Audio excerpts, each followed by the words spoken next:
We are live. Hello, hello, hello, everyone. This is Dr. Garrett Smith here for another episode of the Nutrition Detective Love Your Liver live stream. This is number 108. A couple of things. I may have mentioned these over the last couple of weeks. We did hit 5,000 subscribers, so thank you very much for that. And I realized that 108 meant that we had done more than 2 years solid of these things.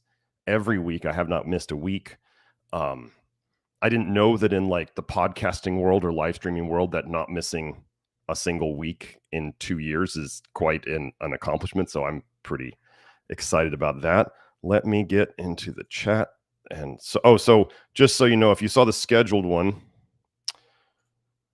it's scheduled at the wrong time. Anyway, we're trying to figure things out here on the live stream stuff. And we tried to schedule it today and it had the wrong time zone and it scheduled the wrong time. So if you see one for an hour later today, that's not, I just deleted it. It's gone. So let's get into the chat. Hello, Emily. Nice to see you. So if you guys are so if you want to use the chat, the best chat to use for this is on YouTube. This is hopefully broadcasting on Twitter and Facebook at the same time. But the live chat that I tend to, that where you can do the super chats, and the one that I know I see the most is the YouTube one. So we have that going. Now, what are we going to talk about today? We always do Q&A at the end. So if you have a super chat or you have a question, you can ask it. I go super chats first, then in order of the questions. But today we're going to go over, I had somebody ask me last, it was either last week in this live stream or in my inner circle, which is another 2, or I think last week was even 3 hours of me going over questions. If you don't know, the inner circle is where it's inside the Nutrition Detective Network, where people, they pay a monthly fee and you can ask unlimited questions in there, and you get to see it early. Anyway, so they were asking me about appendicitis. Somebody asked me about appendicitis, inflamed appendix, and then a buddy of mine asked me, he's like, why would an appendix burst? And I thought, you know what? I did one search. I just typed in bile and appendicitis PubMed. And lo and behold, well, as we're going to go over, bilirubin is a marker, a very consistent marker of appendicitis. And we'll go over that research. So I said, oh, okay. I told my buddy who texted me, I said, we have the topic of the next live stream. It's Toxic Bile Theory and appendicitis. As you guys who have been here a long time know, basically I can, within the framework of Toxic Bile Theory, and this is why, for those of you who are practitioners out there, or for those of you who are clients or want to work with this, health all starts to make sense once you start seeing, once you can see Toxic Bile Theory, you can't unsee it. And you start seeing how everything is connected to your toxic bile leaking or going backwards or running around in your body, causing you your health problems. Yeah, Jane, I just talked about that. We just changed the schedule. Is we tried to schedule an event and it had the wrong time zone, so it's sorry, that should be deleted now. We deleted it from all of them. So it's now. You're here. Okay. So, let's go to the research connecting appendicitis with, so appendicitis, if you don't know, it's an inflammation of your appendix. It doesn't mean that you have, there's been different, they keep waffling on it over the years of, do you need to remove it? Can you just do antibiotics? Can you just wait it out? Now, I'm going to share with you, I may have shared this last week. This is something that I read. I'm prefacing this. This is not medical advice. This is something that I read from another doctor, Dr. Christopher, I believe. This was his advice in a book that I read. And what he did was he said, if somebody has what is suspected as appendicitis, what he suggested to do to calm it down was to not eat until it has passed. He suggested to put warmth over the area. I would suggest a hot water bottle or something else that is warm, not super high EMF electric blankets. Okay, electric blankets are a wire running through a blanket, folks, and you're running a current through that wire. The wire creates resistance. It's giant electromagnetic field. Don't use electric blankets. Okay. So warmth over the area, and then he suggested drinking warm water. And that was his suggestion for if there was a suspected appendicitis event on how to potentially calm it down. Now, I'm not suggesting if you are in a rough spot, go and get medical attention. Okay? Don't come to me saying I tried the stuff that you said, which is Dr. Christopher's from a very long time ago, and it didn't, and my appendix ruptured. That's not going to be my fault. I'm suggesting if you have a serious situation that you go seek medical attention, because if you rupture your appendix and you don't get something done about it, you're in deep doo-doo. Okay? So, there's that. But then we get into, let me share my screen. So we're going to show you how, what could be leaking or inflaming an appendix. We talk a lot about toxic bile here. So we're going to go show that that's connected. Now, are they going to necessarily study this? Do they want to figure it out? Do they even have any idea about this? It's funny because you'll see connections between obviously bile and appendicitis, but they don't go any further.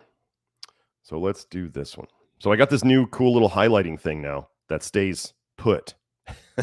Thanks to Joe, my background live stream runner, for finding this. So yeah, here's the paper, the value of hyperbilirubinemia in the diagnosis of acute appendicitis.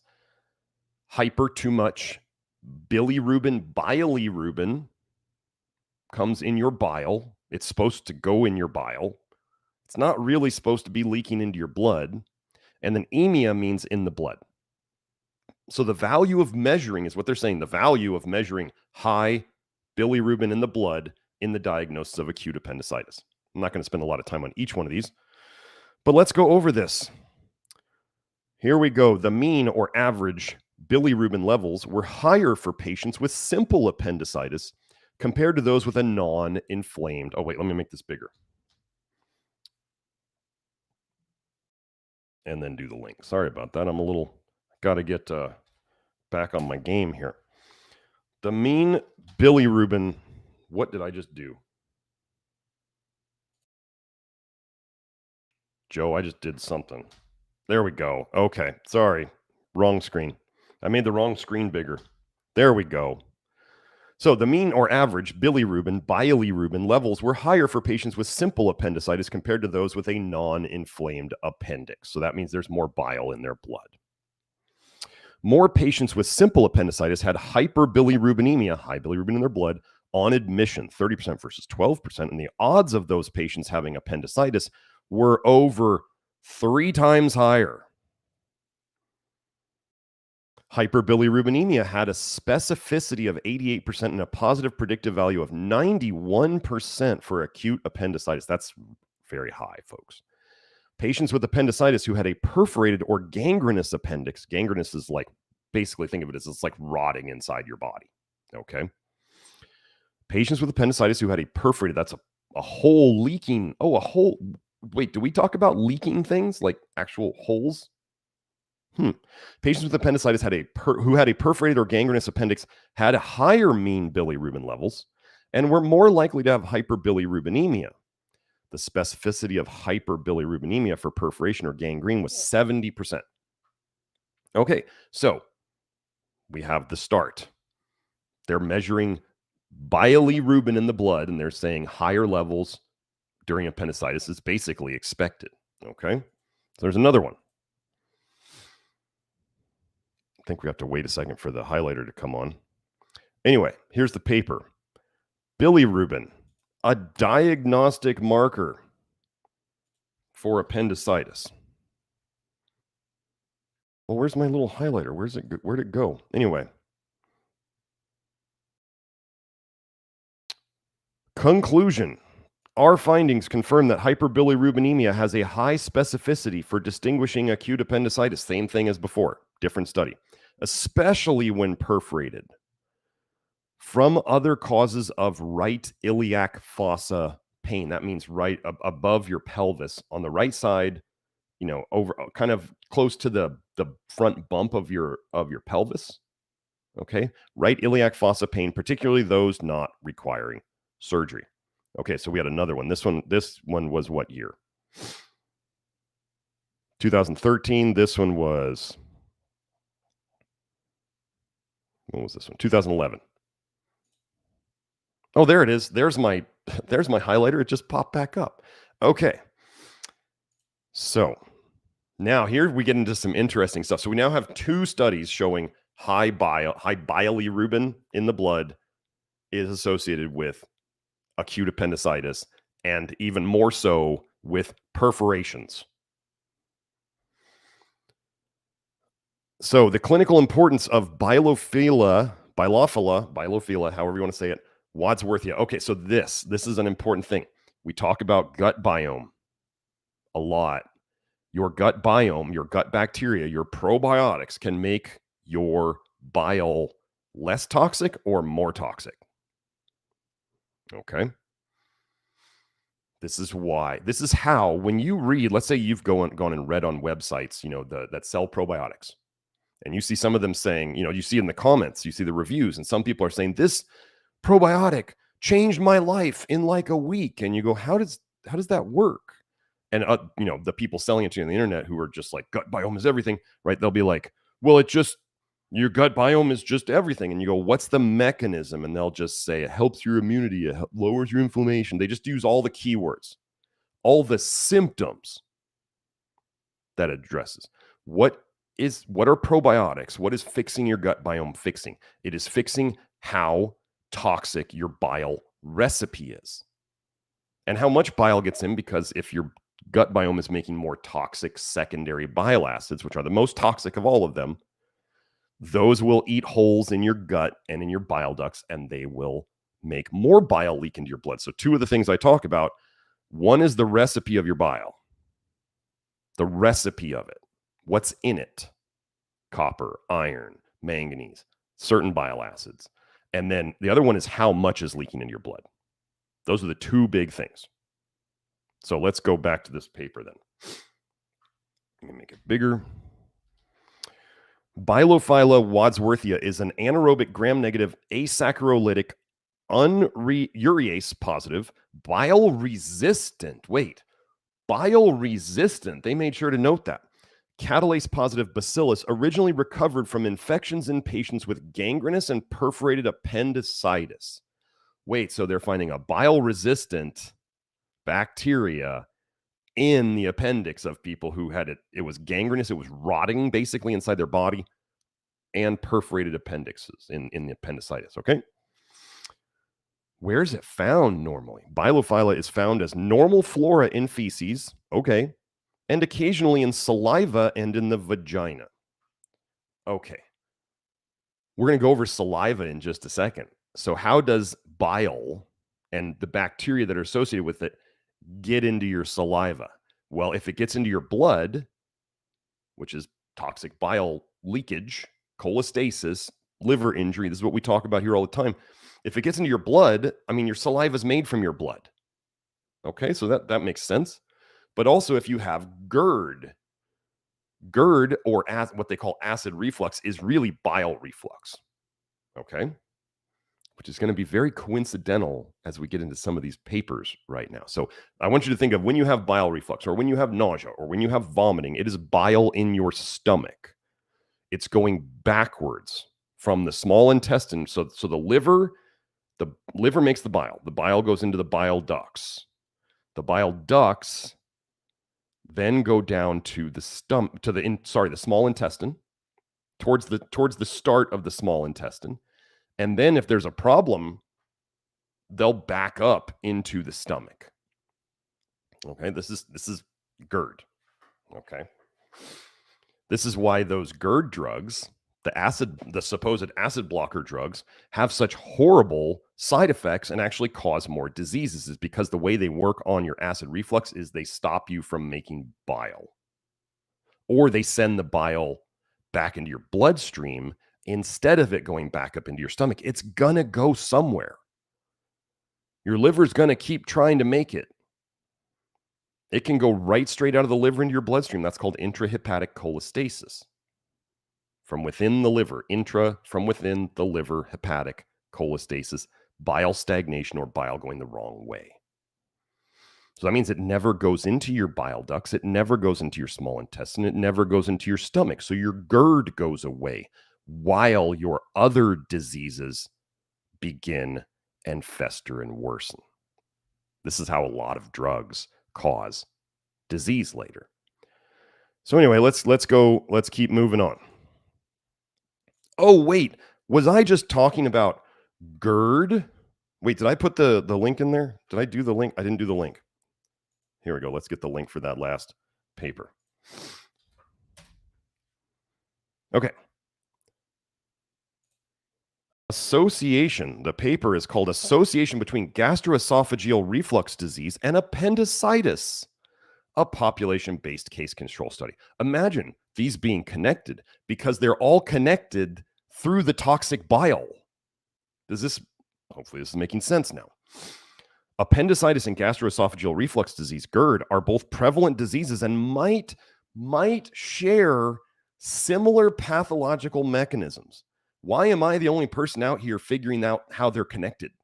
This is what I want to know. I'm not patting myself on the back, unnecessarily. I'm saying why in the world, when there were studies on toxic bile in 1905 and 1906 that were published by the Rockefeller Institute, and there are studies, maybe I'm going to have to do a GERD live stream showing the bile going back into the stomach, and it's the bile that's the problem.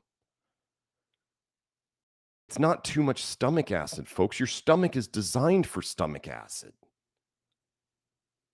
Your stomach is not designed for bile. Neither is your esophagus. Okay, so that's the pathological mechanism. Let's go here. Let's just simplify it. We concluded that patients with appendicitis had higher odds of prior GERD than those without appendicitis, regardless of age group. Boy, they seem connected, and we have a pathological mechanism connecting the two. I don't think I did anything else on this one. Oh, come on. Nope, nothing else. Okay, so let's go to the next one. Here we get into the fun ones. Okay. Oh, wait, nope, that was the wrong one. A pitfall of the diagnostic process of differentiating bile peritonitis. Remember, itis is inflammation. Peritone is peritoneum. Bile, inflammation of the peritoneum, from acute appendicitis. Why might it be hard to differentiate between the two? Because the cause is the same thing. It's the bile going places where it's not supposed to and irritating the heck out of everything it touches. Okay, what's the so here I just looked up peritonitis for you so you could see over here. Peritonitis is inflammation of the localized or generalized peritoneum, lining of the inner wall of the abdomen and cover of the abdominal organs. Okay, so it's the same area generally, right? It's your abdomen. You're going to have pain in your abdomen. Particularly with appendicitis, it's the lower right quadrant, the lower right. If you think of a square and there's lines in the middle, the lower right part of the square, if that was your abdomen, okay? So a pitfall of it. The aim of this study is to clarify why patients with bile peritonitis express right hypogastralgia, stomach, hypos below, algia's pain, below the stomach, right-sided, and to recommend a way in which to prevent misdiagnosis of patients with bile peritonitis with right hypogastralgia as acute appendicitis. So they're trying to figure out how to tell the difference between the two because they're presenting with the same symptoms. Conclusions. If patients who complain of right hypogastralgia, pain below their stomach on the right side, like acute appendicitis, also complain of right epigastralgia, so that would be epigastric, I believe, is epi is above, or right hypochondrialgia. I want to look that one up. We should suspect biliary peritonitis due to gangrenous or perforated cholestasis and should perform upper abdominal scanning, especially around the gallbladder, by ultrasound and CT scan. They're having trouble differentiating it because it's bile leaking everywhere. They're both bile related.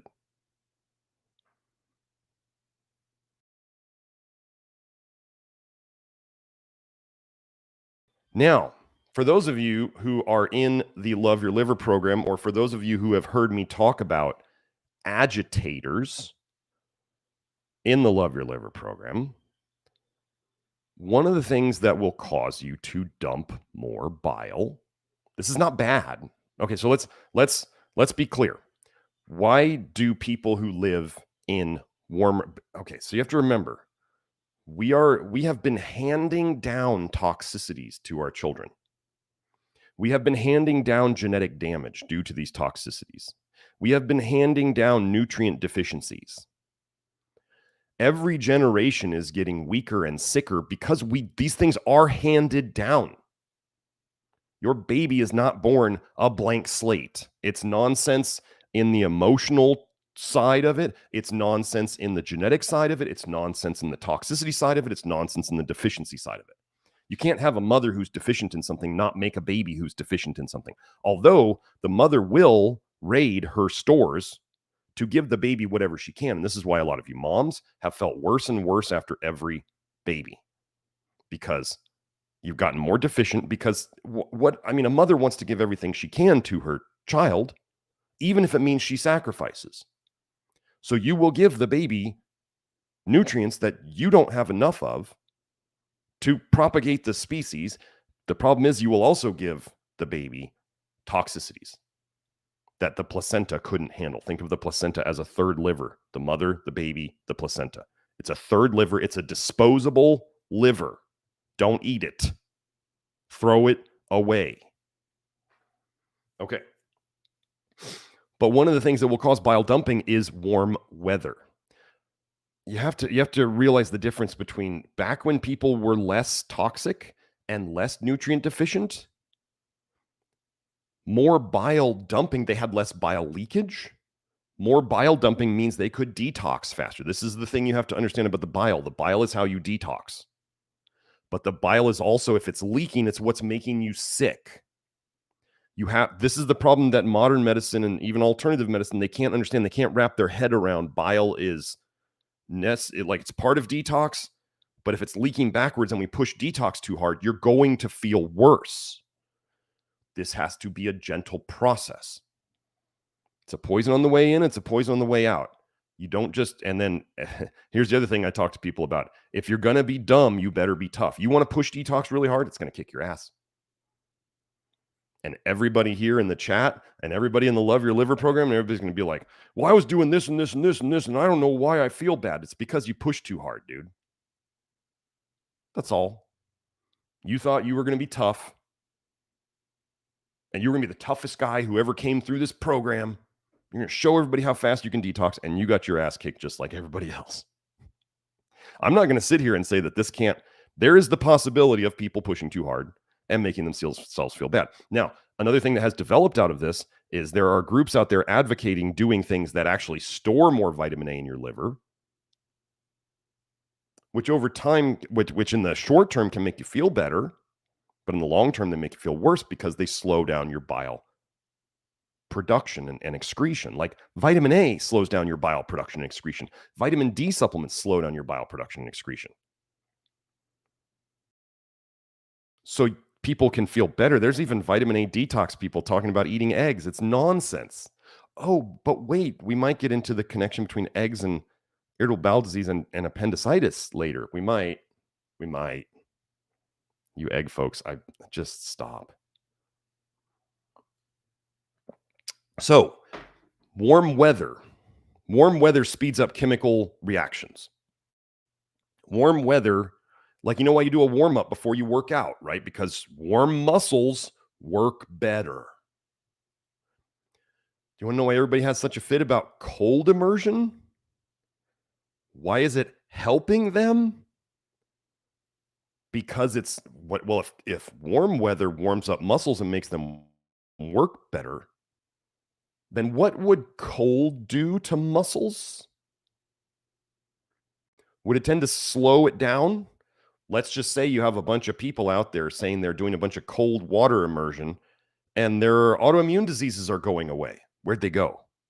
Where'd they go? Everybody's like heat shock proteins. No, it's that you slow down your bile dumping. They do two things in the cold water immersion, the Wim Hof stuff. And I'm not totally against cold water immersion. They do two main things. They do the breathing, which induces adrenaline and cortisol, which are your two biggest pain reduction and inflammation reduction hormones in your body. Do you think that if you're on adrenaline and cortisol, do you think you'd feel better and your pain would go down? Yes. And then you go and you do cold water immersion and it slows down your bile production.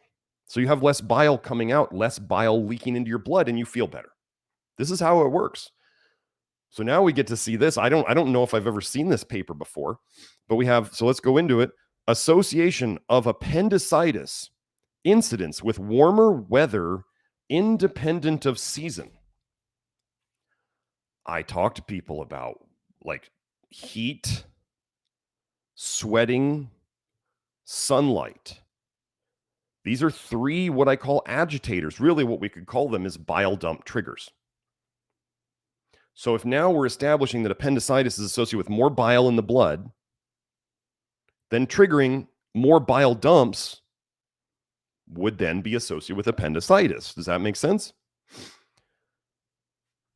Meaning of this, the key points of the study. Meaning, findings of this study suggest that the incidence of appendicitis increases when the temperature increases independent of season. So if you have a warm winter, they're going to have more appendicitis. If you have a warmer summer, you're going to have more appendicitis. As the weather cools off within the season, you'll see less appendicitis. Conclusions and relevance. Results of this cohort study observed seasonality in the incidence of appendicitis and found an association between increased incidence and warmer weather. These results could help elucidate the mechanism of appendicitis. I think we got the mechanism right. It's bile. It's bile. That's it. Now, we're going to get into some fun stuff. Hey, can COVID-19 present like appendicitis? What do we say, folks? Those of you in the chat who want to answer this, what do we say that colds and flus and the COVID is? No, wrong one. Again. It's a bile dump. It is a massive, prolonged bile dump. You have made yourself toxic with your own bile. Now, then we get into the question of what's the trigger of the bile dump? Stress triggers bile dumps, like fear propaganda, maybe. EMF, like 5G, can trigger bile dumps. That was a big topic when certain things came around that they discredited very quickly. I haven't discredited it completely yet. I have my suspicions. But let's do this. Can COVID-19 present like appendicitis? Here we report a 40-year-old female who presented with acute onset nausea, vomiting, loss of appetite, and vague abdominal pain as a clinical picture of appendicitis. So here I am telling you we have peritonitis, like bile peritonitis. We have appendicitis. We have COVID symptoms. What is the thing connecting these folks? Connecting these things, folks. It's bile going places it's not supposed to be. It is the most toxic fluid in your body. If you're new to the, let me see if I had anything else on this. There it is. That's the same. Yeah, presented initially with symptoms mimicking appendicitis. I don't think I had anything else on this. Let me just double check. Nope. Okay. So we have bile peritonitis mimicking it. We have the flu, which, again, virus theory, the way it's presented is nonsense. Okay, I want you to think about this. When do they say, I have another theory on bile dumps too. So people are going to say, well, why does, if the flu is a bile dump, why does it come around? This was a question I had to ask myself. Why does it come around at the start of the winter? And why does in Chinese medicine, they talk about wind cold, where when all of a sudden somebody's exposed to like a cold breeze, you're sitting in front of the AC or it gets cold outside and you forgot a jacket and then all of a sudden you get sick. Why does that happen? So if we're talking about heat over time causing more appendicitis, which is a bile dump, why does the colds and flu tend to happen around the start of when the cold comes? Like when seasons change, all of a sudden it goes from fall weather to winter weather. Okay. This is a theory of mine. I don't have any evidence of this, but what I think it is let's say your body wants to get rid of bile. And we know warmer weather causes it more. But we always assume the body is intelligent and that it's doing the best it can with the situation it's given. So let's say all of a sudden your body feels like the winter has come. Your body gets one indicator, a super cold breeze, or you're just super cold one day, and your body says, oh crap, winter is coming. Winter is here. What could it do in a last ditch effort? So if it knows that it's going to dump less bile for the next 3 to 6 months, depending upon where you live, because it's going to be cold, what could it do right when it feels like the winter's coming? It could trigger a bile dump itself. The body has this knowledge. It could say, just dump the bile that we got. Just dump it all before the next 3 to 6 months, and we're not going to be getting rid of it. That is my theory. And then would it look like something spread among the population? Yeah, because it's the weather. Does everybody get the same symptoms when they get the cold or flu? No. Does everybody get it at the same time? No. Is everybody the same amount of toxic? No. Does everybody have the same nutrient deficiencies? Well, we have good patterns, but it's not all the same. So then people go, well, why does it not hit everybody at once? Well, because everybody's different. I mean, why do some people not get sick? Some people, maybe they couldn't handle the trigger. Some people, maybe they're just not as toxic. You can have super toxic people who don't get colds and flus, and you can have really healthy people who don't get colds and flus. You have to be okay with both of these things happening. Sometimes as we start to get people healthier, when they never got sick before, they never got colds and flus before, but they had like serious conditions, like let's say they had a history of cancer or autoimmune disease. And then they start getting healthier. They know they're healthier. Their day-to-day symptoms are less or gone. The things they've been dealing with for years are gone. And then all of a sudden they get a cold and a flu. There are people out there who would be like, well, why are they getting sick? This doesn't make sense. They should not be getting sick anymore. No, that is silly thinking. When you understand that the cold and the flu are a detox dump of bile, something could have triggered it, too much work, too much stress, too much heat, too much, they're eating too much soluble fiber. They're taking too much zinc. There's lots of things we found that can trigger bile dumps that you have to manage. Before all of this, before people learned this stuff, they had no idea why they felt bad at certain times and felt good at other times. It was a mystery. We have removed the mystery for the most part. And usually people can look back at the last week or two and go, oh, wait, oh, yeah, now I know why this happened. So, That's COVID. But so let's just do this last one on what's one of the main things that we put into the bile to get rid of it, folks? It's called vitamin A, the so-called vitamin A. Now, here's a paper written by Anthony Mawson, one of my heroes.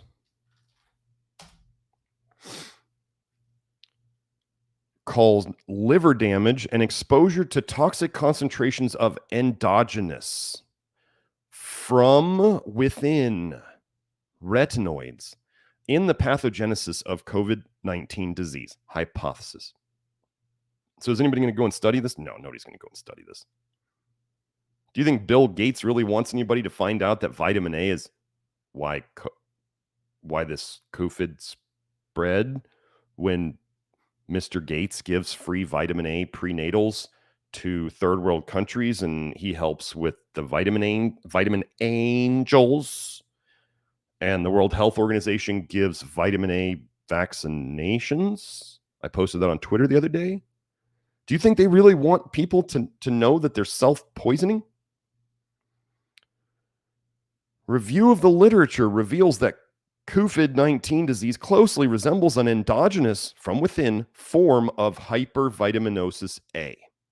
We propose that SARS-CoV-2 virus-induced liver damage causes retinoic acid and stored retinyl esters to be released into the circulation in toxic concentrations, unbound to protein, with resulting damage to organs including the lungs, heart, blood vessels, and skin. Several lines of evidence support this model of disease causation. So let's just go over this. Review of the literature reveals it closely resembles an endogenous form of hypervitaminosis A. Hypervitaminosis A, vitamin A toxicity, endogenous, from within. Where do we store vitamin A in the body? In the liver. How does the body get rid of vitamin A? It gets rid of it through the bile. If you had a form of vitamin A toxicity happening from within the body, how is that vitamin A getting into the blood and spreading everywhere and causing symptoms? Bile leakage. I've shown research before that shows that vitamin A worsens bile leakage. So let's keep going here. We propose that the virus-induced liver damage, whatever triggered it, here's all I'm saying. To get papers published, you have to talk about viral theory. And Anthony Mawson may still believe in it, and that's fine. Virus theory is garbage the way it is today. Retinoic acid is the three ones that most people know about: Accutane, isotretinoin, Retin-A, tretinoin, and alitretinoin, which 9-cis retinoic acid, which is used as chemotherapy, often with they use all-trans retinoic acid with Ben, I'll get to that question if I can. Alitretinoin is 9-cis retinoic acid. So these are the three major retinoic acids. These are all used as pharmaceuticals. They are all super toxic. And here's the funny thing that I did. I never came out with this research, but Anthony Mawson did the research, and so did I. And it just so weird. All of the symptoms of COVID matched exactly with what is called differentiation syndrome, or what they used to call retinoic acid syndrome, down to the ground glass visualization of what they would call ground glass that they could see in the lungs. Retinoic acid syndrome had this ground glass appearance of the lungs, and so did COVID. Okay. Several lines of evidence support this model of disease causation, very much like the paper where it's 3 lines of evidence showing retinoids as causal to schizophrenia. So that's interesting, right? So then let's just keep going. So this one's done. But that vitamin A would leak into your bloodstream from the bile. So let's go into the next one.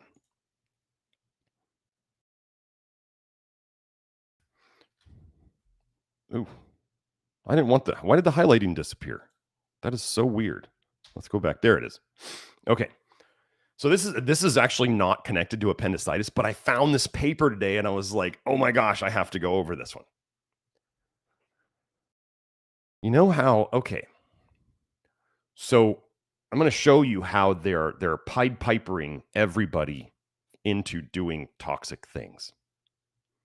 So vitamin D, if you did not know, vitamin D I have a whole thread on this in my here. So let me do this link. If I missed that last, did I miss that last link? Put it up there. If somebody else can get that retinoids and COVID paper from Mawson, that'd be great. I might have forgotten to put that link. Anyway, so remember during the pandemic, like the mainstream was saying, oh, vitamin D doesn't help. And all the alternative people were like, vitamin D, vitamin D, vitamin D. And then nowadays, everybody's getting into vitamin D. Newsweek publishes articles on it. Fauci takes 6,000 units a day. Somebody tried to advertise that Fauci saying he took 6,000 units of vitamin D a day was like an endorsement that it was good for people. And I said, you realize you're listening to like the greatest liar about health who has ever existed. So do we believe he's telling the truth? Or do we believe he's lying? We do know that vitamin D3 is sold as rat poison. Tera D3, TERA D3, and D-con. D-con. D-con. Do they ever tell us what they're doing? Do they ever indirectly tell us what the bad guys tell us what they're doing? Isn't that kind of in their modus operandi, their MO? We're conning you with D. We're selling you rat poison, calling it sunlight in a pill. Some people might have heard of the concept of false light. Sunlight in a pill, is that false light? I mean, can you get any more false light than that? So, in India, there's research. The increasing problem of subclinical and overt hypervitaminosis D in India, an institutional experience and review. So let's go over what subclinical means. Here's my post on it on Twitter. If you're not following me on Twitter, you should. And if you want to see this thread, let me show you the it's knitter.net.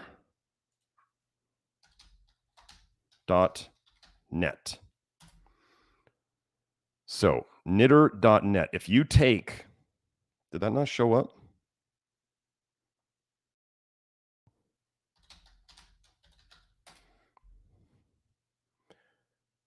Knitter.net is a way to look at it's a way to look at Twitter without having to have an account. Pretty cool, right? So you could take my links and I think you could just put them in there. Maybe. Let's go see. Let's just double check this.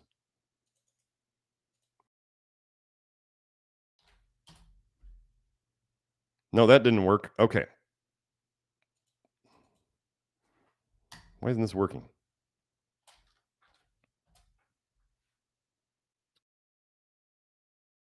Okay, this worked before. Actually, let's do this. Let's do. I think I want to show you guys how to use this, so I want to spend a second on this. So I am NutriDetect, okay? Short for Nutrition Detective. I couldn't use all the letters in my name. Okay? So you can go here. You find me on there, and then you can search. Okay? You could look for the keywords in like, you could do prolonged vitamin D supplementation. Some words from that. This thing really, okay, okay, you're just going to need to take the link and maybe sub out knitter.net. I don't know. Should we try that? I'll try it real quick because I want you guys to be able to see my Twitter without having to get... There it is. Okay. Hey, there we go. So just take out twitter.com and type in knitter.net. Candace, if you have vitamin D3 with vitamin K, you need to just throw that in the garbage with great prejudice. Dispose of it. I go over the myth that vitamin K protects you from vitamin D toxicity. Actually, I have a paper in this thread. This is my mega vitamin D thread, where I go over vitamin D toxicity, how it was studied as a genocidal tool in South Africa, how it poisons mice, rats, dogs, cats, cattle, humans. It's a poison. They want you sick, infertile, and dead early. So now they had the mainstream saying no vitamin D, and you had the alternative.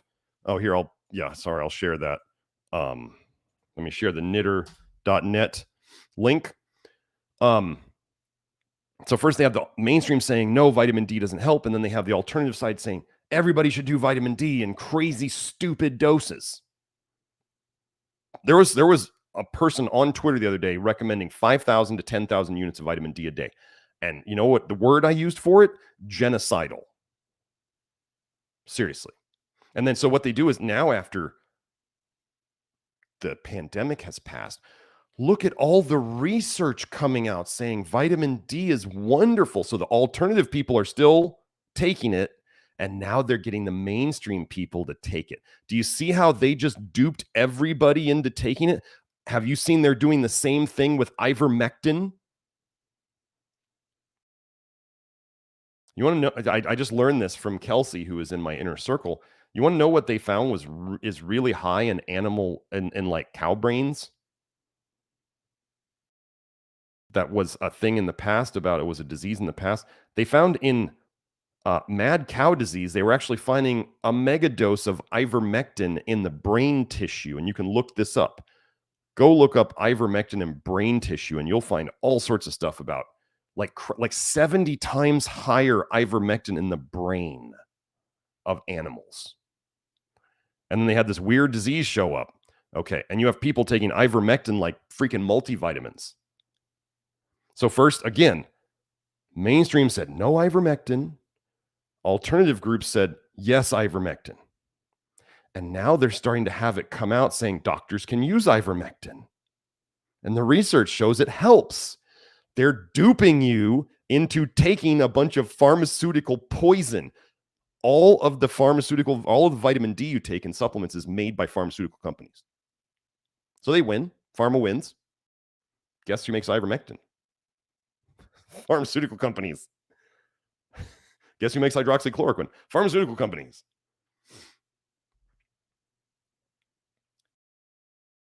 So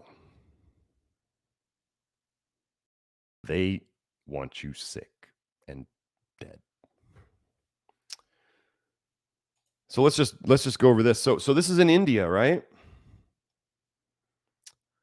Conclusion: there is a global secular trend of increases in 25-hydroxy vitamin D. That's what they're measuring in the blood. Increases in 25-hydroxy vitamin D over the years. There's a disturbing trend of increased hypervitaminosis D at an Indian institute. Empiric, unmonitored, prolonged vitamin D supplementation using non-recommended supraphysiological doses, especially when administered intramuscularly, should be discouraged. Are they going to say that in the U.S.? No, because in America, more's better. We're Americans. You say 2,000 vitamin D a day. I'm going to take 5,000. I used to take 7,000. On one day of the week, I took 2 25,000 unit pills because I thought, I'll just do it all in one day. I'll just do it one day a week. You know how I started figuring out that wasn't good for me after a couple of weeks of doing that? I realized I didn't poop for 2 days after I took it. Then I went, this ain't right. And then I read from another guy that said too much vitamin D can lead to constipation. And I went, oh, crap. No pun intended. So, yeah, we're all being duped into poisoning ourselves. They could just say go outside, but no, the sun is bad for you. Put on this toxic cancer-causing sunscreen. Don't go out in the sun. And here I am telling you, yes, you can get too much sun. And it will cause you to bile dump, and you'll feel bad. So then you're kind of stuck. So if you can't go out in the sun much without feeling bad, only go out as much as you feel okay. Hold on one sec. Let me blow my nose. Okay, so that is that. The evidence is starting to come out that people are getting poisoned with vitamin D. Weird that they're saying supraphysiological doses. Now, the people out there, here's the key thing with a fat-soluble vitamin, right? They say fat-soluble vitamins are the ones that are dangerous because they can be stored. Okay, so let's just do the math. So if you take in more of any fat-soluble vitamin than you excrete in a day, you put in more than you take out. That means you're going to store the extra, right? And if you do this every day, more coming in than is leaving, more coming in than is leaving, you accumulate it. That's the word you look up in the research when you want to see if you store toxic things. Accumulate. That is how you get toxic. Wait, you mean prolonged vitamin D supplementation? Prolonged means over a long period of time. Prolonged use of vitamin D supplements can cause toxicity. It's all right there, folks. It's just nobody knows where to look. So if you want to, I don't know if I posted this one. I don't remember if I posted the mega vitamin D thread or let me get this one. Oh, Knitter doesn't have the bolding. So there's this one. So I have here the definition of subclinical, because people will be like, well, I get this all the time on Twitter. Well, I take vitamin D and I'm in Canada and I feel great. And I'm like, sure. Subclinical means without signs or symptoms that are detectable by physical examination or laboratory test. Wait, you mean subclinical means they can't even see it in your blood or in your symptoms, but these people are vitamin D toxic?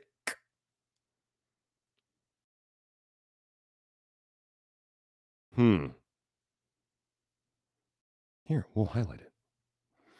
Overt means obvious, apparent, the opposite of hidden. So they're saying there's an increase in subclinical and overt. It's just like everywhere. Weird. Gosh, you mean MDs who have no training in nutrition, they can do their one-trick nutrition pony thing and tell everybody to take vitamin D? That's like the nutrition expertise that most MDs have. Here, take this magical sunlight in a pill that we know is toxic if you take too much, but they just say here, unmonitored. Remember how insurance used to cover vitamin D tests? Oh, you mean insurance isn't covering vitamin D tests anymore, so nobody will monitor it? And even still, you could have vitamin D toxicity without seeing it in your labs? Wait, does this sound like another fat-soluble vitamin that I talk about here? Like in the study of the autopsy bodies that they had, 27 of them, 9 of them, when they looked at their liver content of vitamin A, another fat-soluble vitamin, and they were toxic. 9 of the 27 people were toxic in their liver, and they specifically noted in the study that if they measured the blood of these people, and they said in the blood, the vitamin A toxicity would not have shown up by any measure. Oh, you mean, is that like subclinical? Oh, wait, but they're dead. They're dead. And their blood doesn't show it, but their liver shows it. It's like, this is all so familiar. Vitamin D is an alcohol. Retinol is an alcohol. Ethanol is what we call alcohol. It's straight up poison. We know this. Methanol is what they call wood alcohol. It's even more poisonous than ethanol. So are we going to go and look at retinol and cholecalciferol, which is used as rat poison? And we know all about vitamin A toxicity on this page. We're going to go and say that these alcohols are somehow vitamins? Vitamin D science, I am so skeptical of it. So one of the things that we do to get rid of vitamin A is we oxidize it from a retinol to a retinaldehyde to a retinoic acid. You know how we make vitamin D? It's a cholesterol up in your skin that gets oxidized by the sun. Is that a detox product? Nobody's going to do that research. Yeah, so I must have already posted this one. Here's my vitamin D mega thread. This is the one. You want to read this one and all the threads that go along with it. Some guy apparently read this and he said I advocated the tanning, ball sunning, the exposure of genitals to the sun.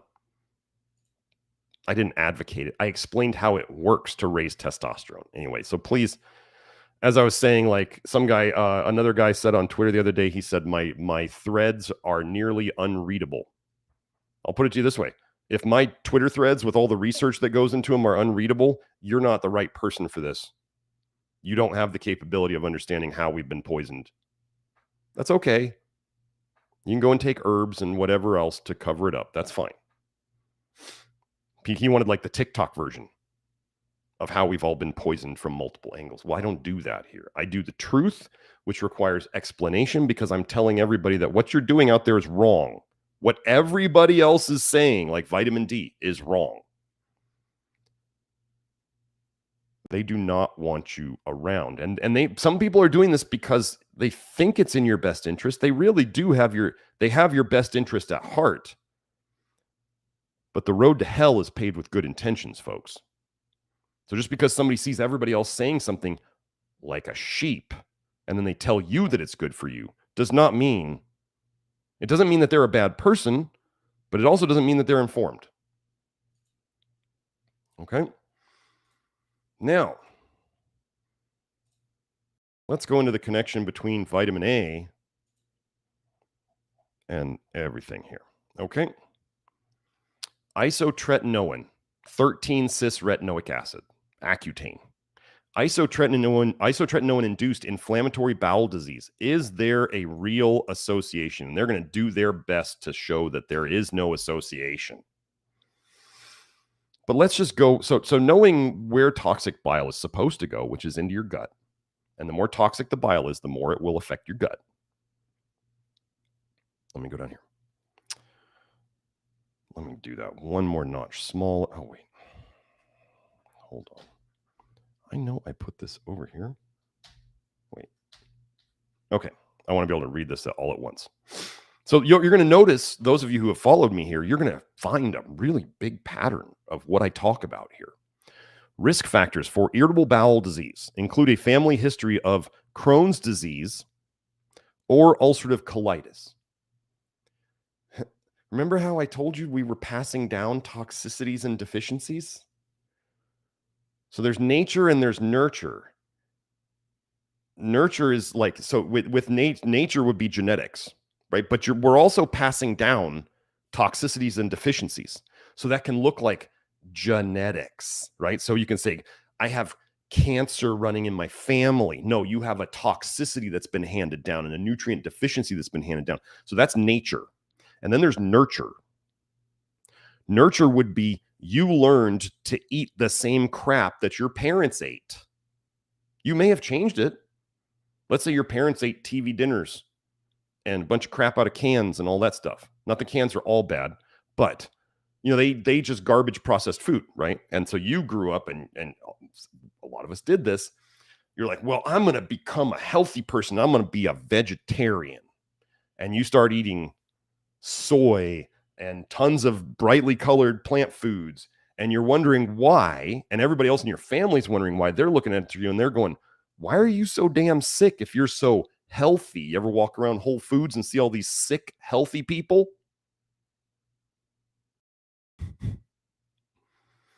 Maybe they've all got it wrong. But anyway, so you can hand down the deficiencies, the toxicities, and the genetic tendency. Think of the genetic tendency as the weak links in your genetics. So the weak links can be different in each person, so they show up differently in each person in a different order.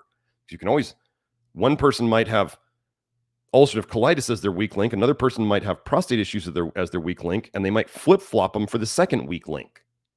Do you see? So one could show up first, but they could all show up because weak link after weak link after weak link after weak link break. So, former smoking. Gosh, what would you hand down if you were a smoker? Toxicities and deficiencies. Current smoking. Appendicectomy. I haven't heard it called that. I always called it appendectomy, but they called it an appendixectomy, basically appendicectomy. Wow, there's a correlation there. Tonsillectomy. Wait, hey, you remember how we were talking about GERD? Gosh, imagine if you had bile refluxing up your esophagus and irritating your tonsils every day. Do you think they might get inflamed and swollen? Wait, let me do this now. Let's do this. Tonsillitis bile PubMed. We're doing a Hail Mary here. We're going to see if we can find it.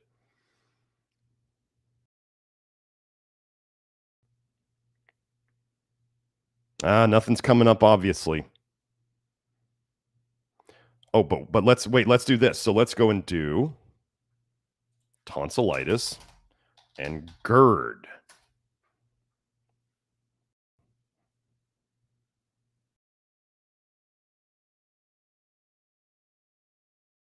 Nope, nothing's showing up.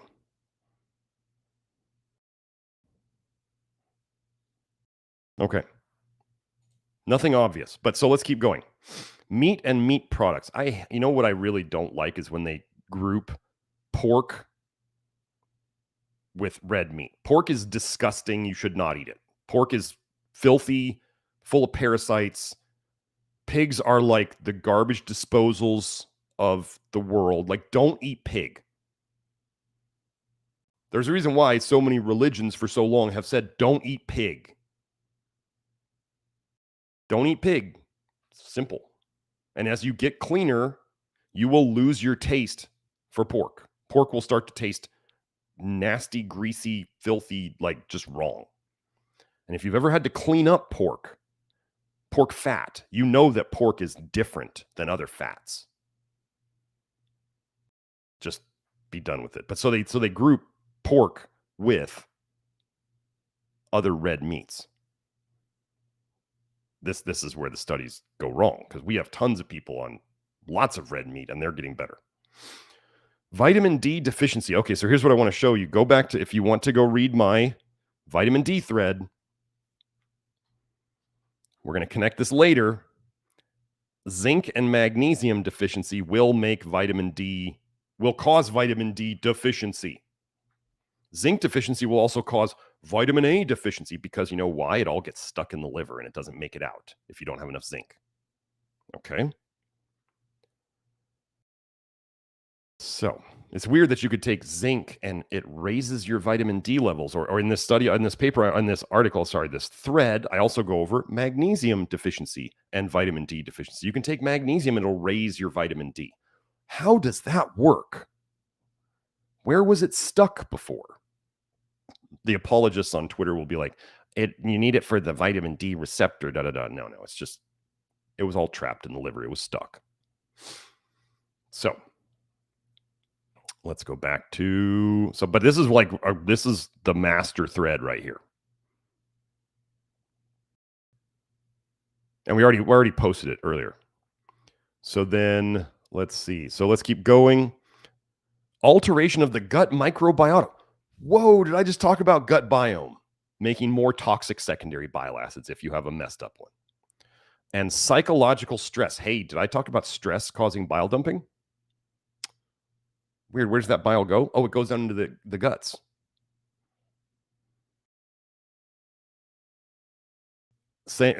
Rustica saying chicken is way more harmful. I would choose pork over it. I don't agree. I can't agree. You can do what you want. I don't agree. I remember a very long time ago, Matt Stone and I talked, and I was like becoming anti-pork, and Matt Stone is like, pork is like, it will cause him asthma. Pork is just, I don't trust pork at all. The remaining factors, including urban living. Well, urban living is just toxic and stressful. Antibiotics. Oh, they cause liver injury, aka cholestasis, aka toxic bile leakage. This is in the literature.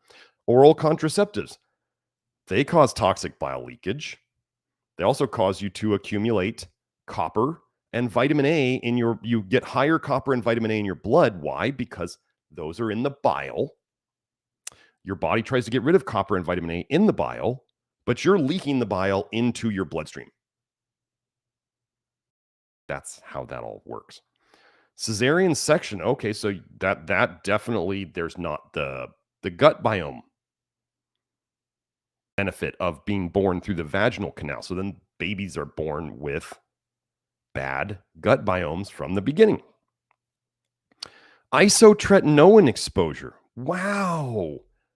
So you mean retinoic acid can increase the risk of IBD, and isotretinoin exposure is in the same list as appendicectomy.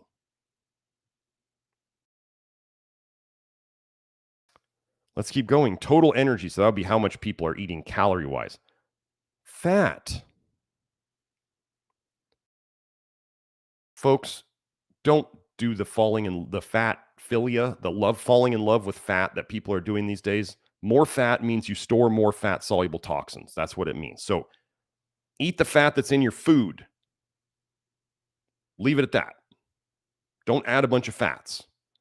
I'm going to tell you that Grant Genereux, who led the whole way with this, what did he eat? He ate grass-fed beef or bison. Grass-fed, by automatic, it has less fat in it. He was doing ground beef, but it has less fat in it than normal. We know this. If you ever cooked it, you can cook it way too hard, way too fast, because there's not enough fat in it to keep it from drying out, okay? So you have grass-fed beef and bison, rice, he didn't add fat to that, and beans, he didn't add fat to that. He did say he cooked his grass-fed beef or bison in like a tablespoon of olive oil. He was adding 1 tablespoon of olive oil. That's it. And he led the way for all of this. And then he would just combine all those ingredients into a soup. He'd like heat up water and mix those together and just make a soup out of it. And that's what he eats, like, still to this day, 2 or 3 times a day. Okay? Don't think that fat is going to save you. Fat is how we might even slow down the detox, by storing more of the toxins in your blood. This is why the people who don't understand that vitamin E stores more vitamin A in your liver, choline and phosphatidylcholine, lecithin, store more vitamin A in your liver. They're needed to run that enzyme. And more fat, which you have to have, will store more vitamin A and other fat-soluble toxins in your liver. These 3 things can reduce your symptoms short term. And most people only see short term. When you read supplement testimonials on the internet, they're almost all short term. They're like a week, maybe 2. People are like, I feel amazing. Just think of the same thing with coffee drinkers. Coffee drinkers, if coffee drinkers were writing a testimonial, first week or 2, they're like, this is the greatest thing in my life. I have so much energy. And then you see them 3 months later, 6 months later, I'm so tired. If I don't have my coffee, I feel so crappy. Nobody writes a 6-month testimonial of coffee, because you get the duration paradox. Term I made up, or term I created, about how things can look great in the beginning and look terrible long term. So let's keep going. Fatty acids. Wait, so we got fat, cholesterol, fatty acids. What do we bind vitamin A to? Oh, they're called free fatty acids. I'm sorry, fatty acid esters. Fatty acid esters. We make retinol esters, and you can even store alcohol in your liver called ethyl fatty acid esters. You can store methanol in your liver, methyl fatty acid esters. And there's subclassifications. Oh, wait, eggs. Oh, egg lovers. Oh, you egg lovers. Oh, I feel so bad for you. All you egg proponents. Boy, eggs are associated with irritable bowel disease. Wait, have you seen my egg thread? If you have not seen my egg thread, you need to read this.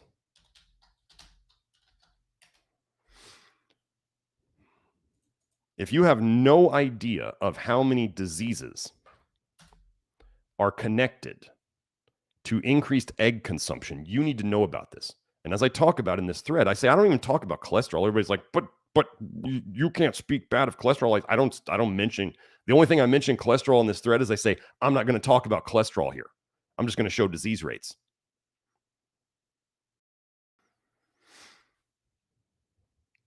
Egg yolks contain. So let's go back to that What do eggs contain, just as an example? Oh, I don't know, cholesterol, fat, fatty acids, and their subclassifications, and they're just eggs.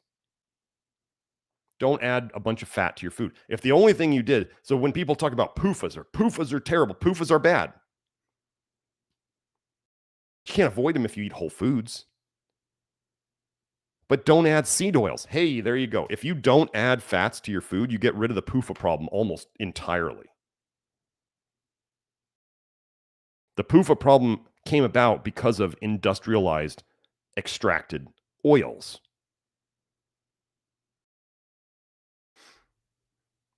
And soft drinks intake.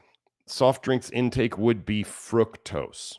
Excessive fructose is damaging to the liver and is one of the ways that researchers cause cholestasis, aka toxic bile leakage.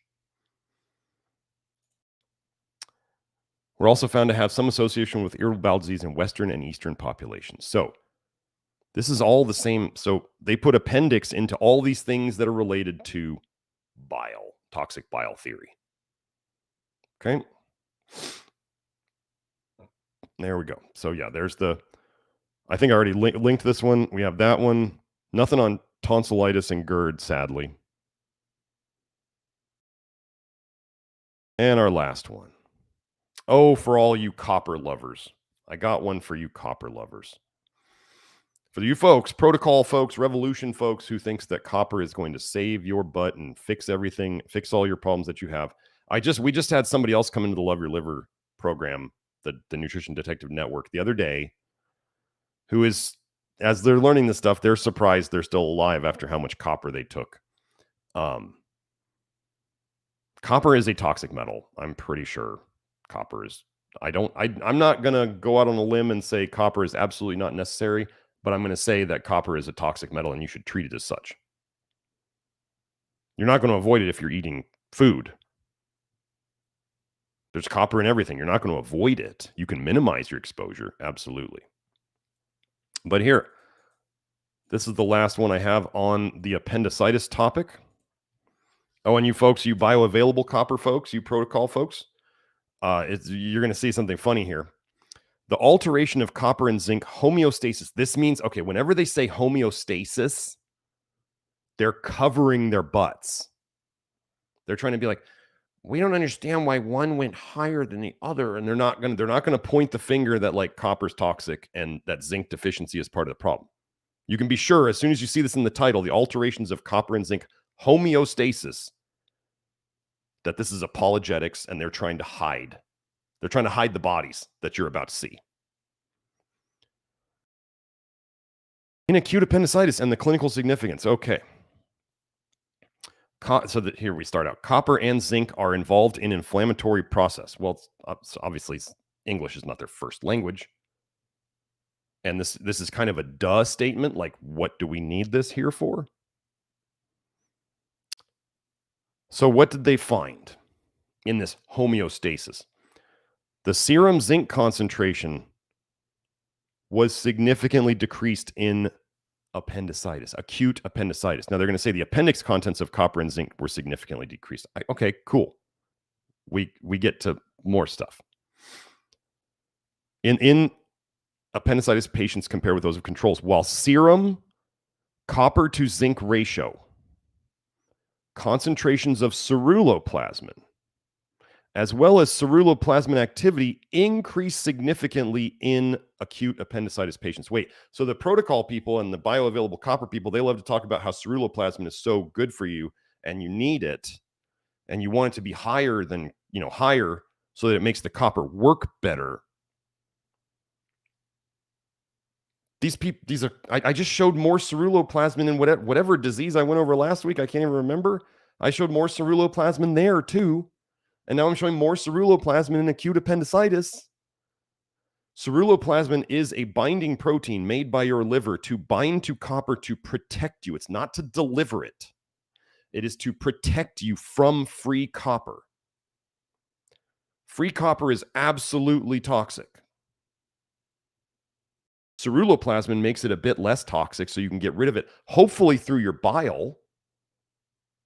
But if you are leaking bile, your liver puts ceruloplasmin bound to copper into your bile, hoping that you're going to poop it out.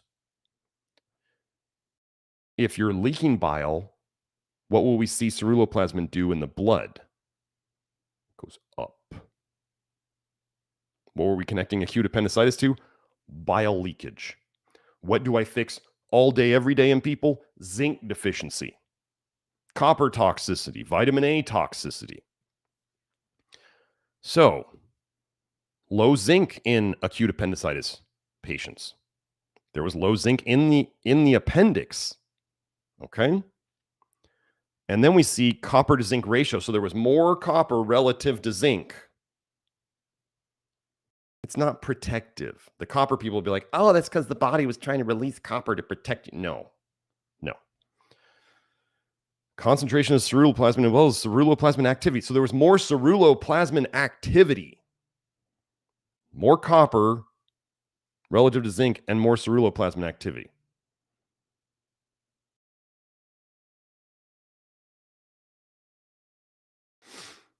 The serum zinc and copper to zinc ratio may be helpful for diagnosis of pure acute appendicitis. The copper and zinc homeostasis was altered in acute appendicitis patients, which might contribute to the inflammatory process of acute appendicitis patients. Or acute appendicitis. It's not homeostasis. It's that one's toxic and one's deficient. This is what we do all day, every day here. Why is it that I can find so many diseases that we can go and find the same patterns in all these diseases? And never is copper low on a consistent basis if you look around enough. It's never low. And I'm going to tell you, in the diseases where you might see copper low, it's stuck in the liver, and you can find other studies showing that copper in that disease is high. When I get people who have low copper in their blood, they are usually some of the sicker people that I see, and they're more sensitive to everything. And they're always sensitive to more copper too. So people go, well, but their copper in their blood's low. They must have copper deficiency. Let's give them more copper. And they feel terrible when you do that because their liver's already full of copper. It's just not coming out. Remember what I just told you about zinc and vitamin A and zinc and vitamin D? You start taking your zinc and sometimes more vitamin A comes out of your liver. You start taking more zinc and vitamin D comes out of your liver because it was stored there and it wasn't escaping. Measuring the blood for fat-soluble vitamins is about the dumbest thing we do in medicine. But do you want to go get a liver biopsy? Them taking a chunk of your liver out with a giant needle so you can know what's in your liver? You want to do that every 6 months? I don't want to do it. It's not ethical. It's dangerous. You get infections, stuff like that. So we don't do it. But we rely on the blood, but nobody's giving people warnings that the blood sucks for these things. Absolutely sucks. Oh, but and then the other thing is they don't measure retinoic acid ever, except in studies, and they don't measure retinol esters in the blood. There's one company out there that measures retinol palmitate in the blood. There's like 20 different fatty acid esters that could be in the blood that are bound to retinol. Retinol esters are retinol plus a fatty acid ester. This one company measures one. Yeah, Hope was commenting that she was low copper and couldn't even eat high copper foods without feeling bad. This is all I do is I watch patterns, folks, and I just follow. Like, okay, so you have low copper. Back when I used to think copper was something good, well, you have low copper in your blood, but you taking copper or eating more copper foods makes you feel bad. What somebody who's not thinking very well does is they'd say, well, just push through it. It'll get better. It's probably a Herxheimer or something. No, I know it's not. You're toxic. You're making yourself more toxic. Oh, yeah. And then Hope was saying, not anymore, though. High copper now. So it all came from her liver. Yes, she was very stuck. Her copper went very low. Very low. I'm not going to go in the number right here. But then all of a sudden later, it goes high. And she's not eating a high copper diet. So where did the copper come from? It came from her liver. You people taking excess copper, you are storing it in your liver. It's going to cause problems in your liver, and then later when it comes out, it's going to wreak even more havoc. I'm sorry, this is the way it is. Can you take something toxic like vitamin A or copper or vitamin D supplements and feel better? Of course. Using poisons, toxins, is the entire basis of pharmaceutical medicine. Have you figured that out yet? That's what they do. They give you toxins, and we see detox slow down because your detox was causing you to leak bile into your blood, because that bile is how you detox. But if you leak it, you feel bad. So they shut that down, and then you feel better for a while until you get all sorts of other side effects, including sometimes the very disease that they gave you the medication for. Isn't that a trip? Like high blood pressure medications, one of the symptoms of it is high blood pressure. The side effects can be high blood pressure. That's weird. Usually, if you take a medication long enough, you're going to get the side effect of the original symptom, or they'll say, it's just not working anymore. No, the bile is breaking through. Your body is desperately trying to get rid of the poison that it's having to store in the liver. April, you are very welcome. April said, thank you so much, Dr. Smith, for doing what you do. You are very welcome. So I'm all done with my little presentation now. So if we want to go into questions, I'm going to have a sip and then I'll try to figure out. I'm going to go way up to the top. If there are any super chats, Joe or maybe Will, if you can find them. I don't see any. So, nobody gave me a super chat. I'm okay. I'll recover. If you want your question answered first, though, throw a super chat.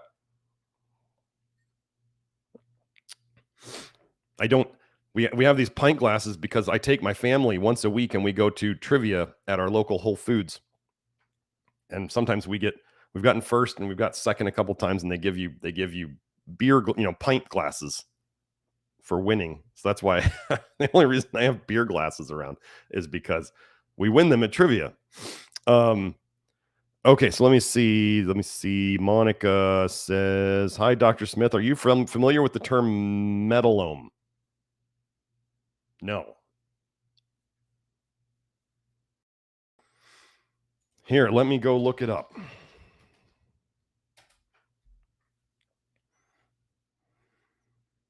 In biochemistry, the metalome, here, I can share. Oh, you got it. Okay, cool. So we'd already shared it.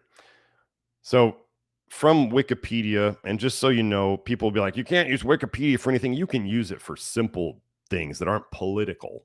But don't put all your eggs in one basket. Okay. The metalome is the distribution of metal ions in a cellular compartment. The term was coined in analogy with proteome, as one, metalomics is the study of metalome and the comprehensive analysis of the entirety of metal and metalloid species within a cell or tissue type. That seems like adding a really complicated term to toxicities and deficiencies. That's all it sounds like. It sounds like scientists trying to do their mental masturbation is really what it sounds like. So let's just look at this.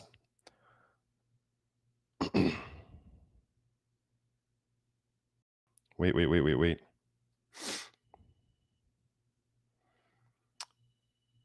We report.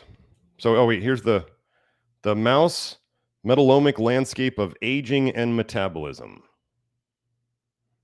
I'm not going to go find the whole study, but I'm guessing I know what it's going to say here. We report that the copper isotope composition in liver is age dependent, extending the existence of aging isotopic clocks beyond bulk organic elements. You're accumulating copper in your liver, folks. And they're saying that as you age, it changes. Well, have you ever looked outside at metal you leave outside? Does the metal you leave outside change as it ages in the sun and the weather? Yes. Furthermore, iron concentration and copper isotope composition relate to predictors of metabolic health, such as body fat percentage and maximum running capacity at the physiological level, and adipogenesis and oxphos at the biochemical level. It's not copper deficiency, I'll put it that way. So do we talk about iron overload here a lot? Do we talk about copper toxicity here a lot? Weird. If you haven't seen, I did a whole episode where I was talking about copper, the connection between copper and obesity. Serum copper higher goes along with overweight and obesity. Weird pattern, right? Here's the same pattern again. So there's the metalome. That's what I got for you, Monica, on this one. So let's see. So Daisy Bakes asks, is it okay to take Keystone Minerals if you have amalgam fillings? Loving your live streams. Well, thank you. So Daisy Bakes. I see your comments on them. So thank you for doing that. Oh, for those of you who don't know, please subscribe to the channel. Please, like the video when you see it later. If you're here on the chat, you can X out of the chat and go like the video just so you don't forget, and then come back into the chat. It helps the robots to know that people want to see this video, so it shares it with them. And so if you're trying to help share this with people, subscribe, like, comment, chat, share. Okay. Is it okay to take Keystone Minerals? So here's the thing. This is a little bit of a rock and a hard place. Zinc helps to get rid of mercury. So amalgam fillings are right. They're partially mercury. If you have dark gray fillings in your mouth or silverish looking fillings, you have amalgam fillings. They are putting mercury into your system every day that you have them. Do not believe the dental industry that they say, or like doctors who have been told this. It's a lie that your amalgam fillings stop off-gassing after a while. BS. I've shown the video from IAOMT.org where they took a 40-year-old filling and they put it in front of a blacklight screen and they rubbed it with a pencil eraser, and all of a sudden you see it off-gassing. Why in the world would metal stop off-gassing? That doesn't make any sense. You still have a chunk of mercury in your tooth. But is it okay to take Keystone Minerals, which is, for those of you who don't know, let me get if you can get that link. If you can get the link to the Keystone Minerals, Joe, that'd be great. I'll just save the time and I'll keep talking.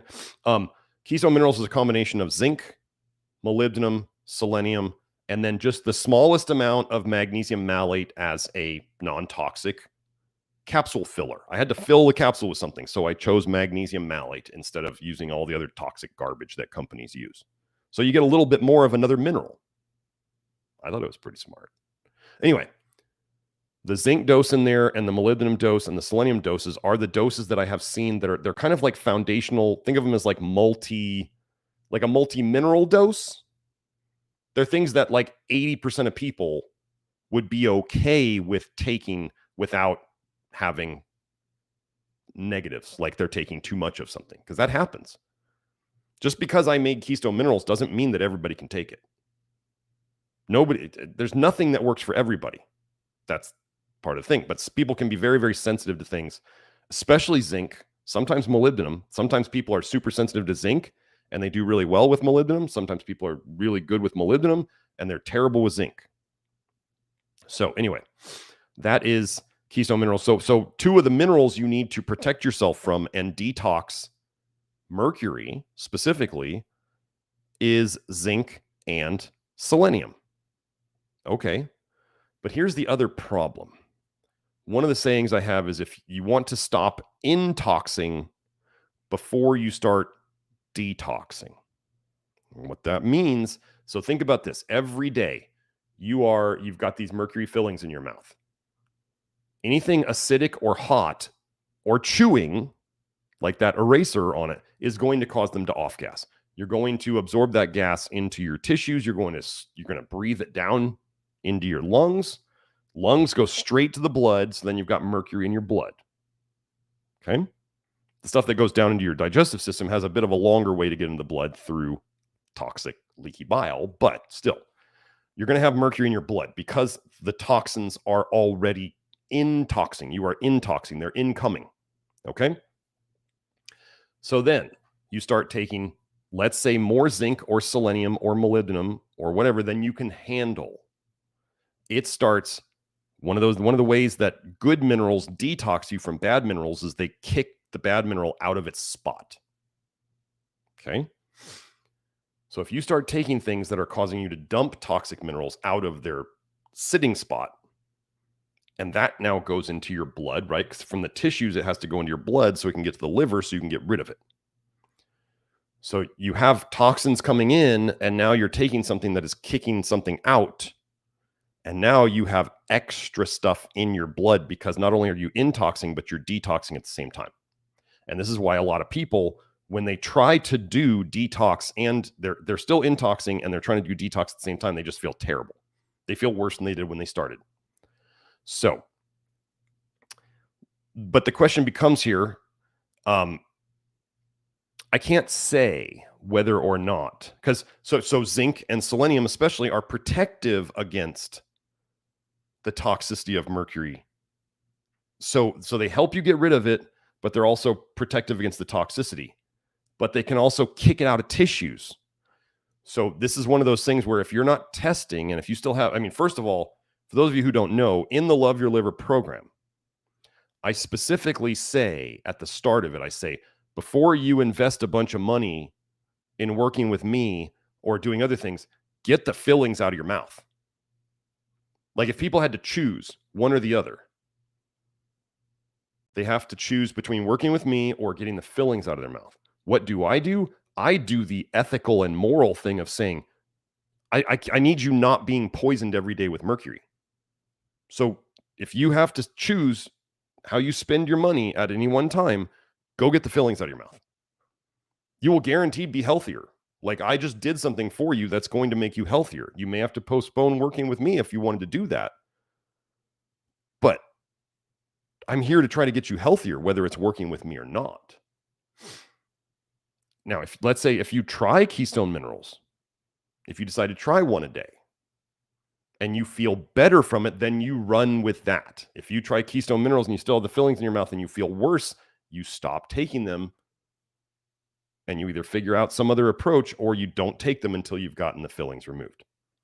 But the other thing to know is that the mercury is depleting your selenium and mercury the whole time. So that's why I don't waste people's time and jerk their chain just so they buy my supplement. This is why I tell people to start slow on lactoferrin. They don't even start it until they've got the minerals straight.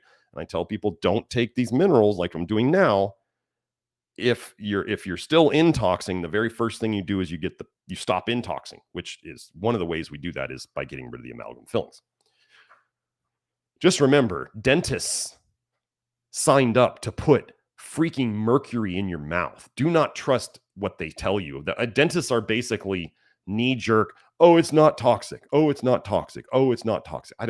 My dad was a dentist. I trusted my dad. My dad stopped doing mercury fillings like 15 or 20 years before he retired. My dad taught me a lot about how shady the dental industry is. One of the things he told me was never trust pediatric dentists. Kids dentists, they're as bad as veterinarians. Anyway, okay. Oh, Mireille Fogang. I'm trying to do my French, my French accent, whatever. She says, hi, I was just wondering, how does magnesium help with vitamin A detox? Well, I have a video on let me see if I can find it. Don't switch over yet, Joe. Let me see if I can find it. I mean, you could switch if you want, but let me see. See if I can find this paper.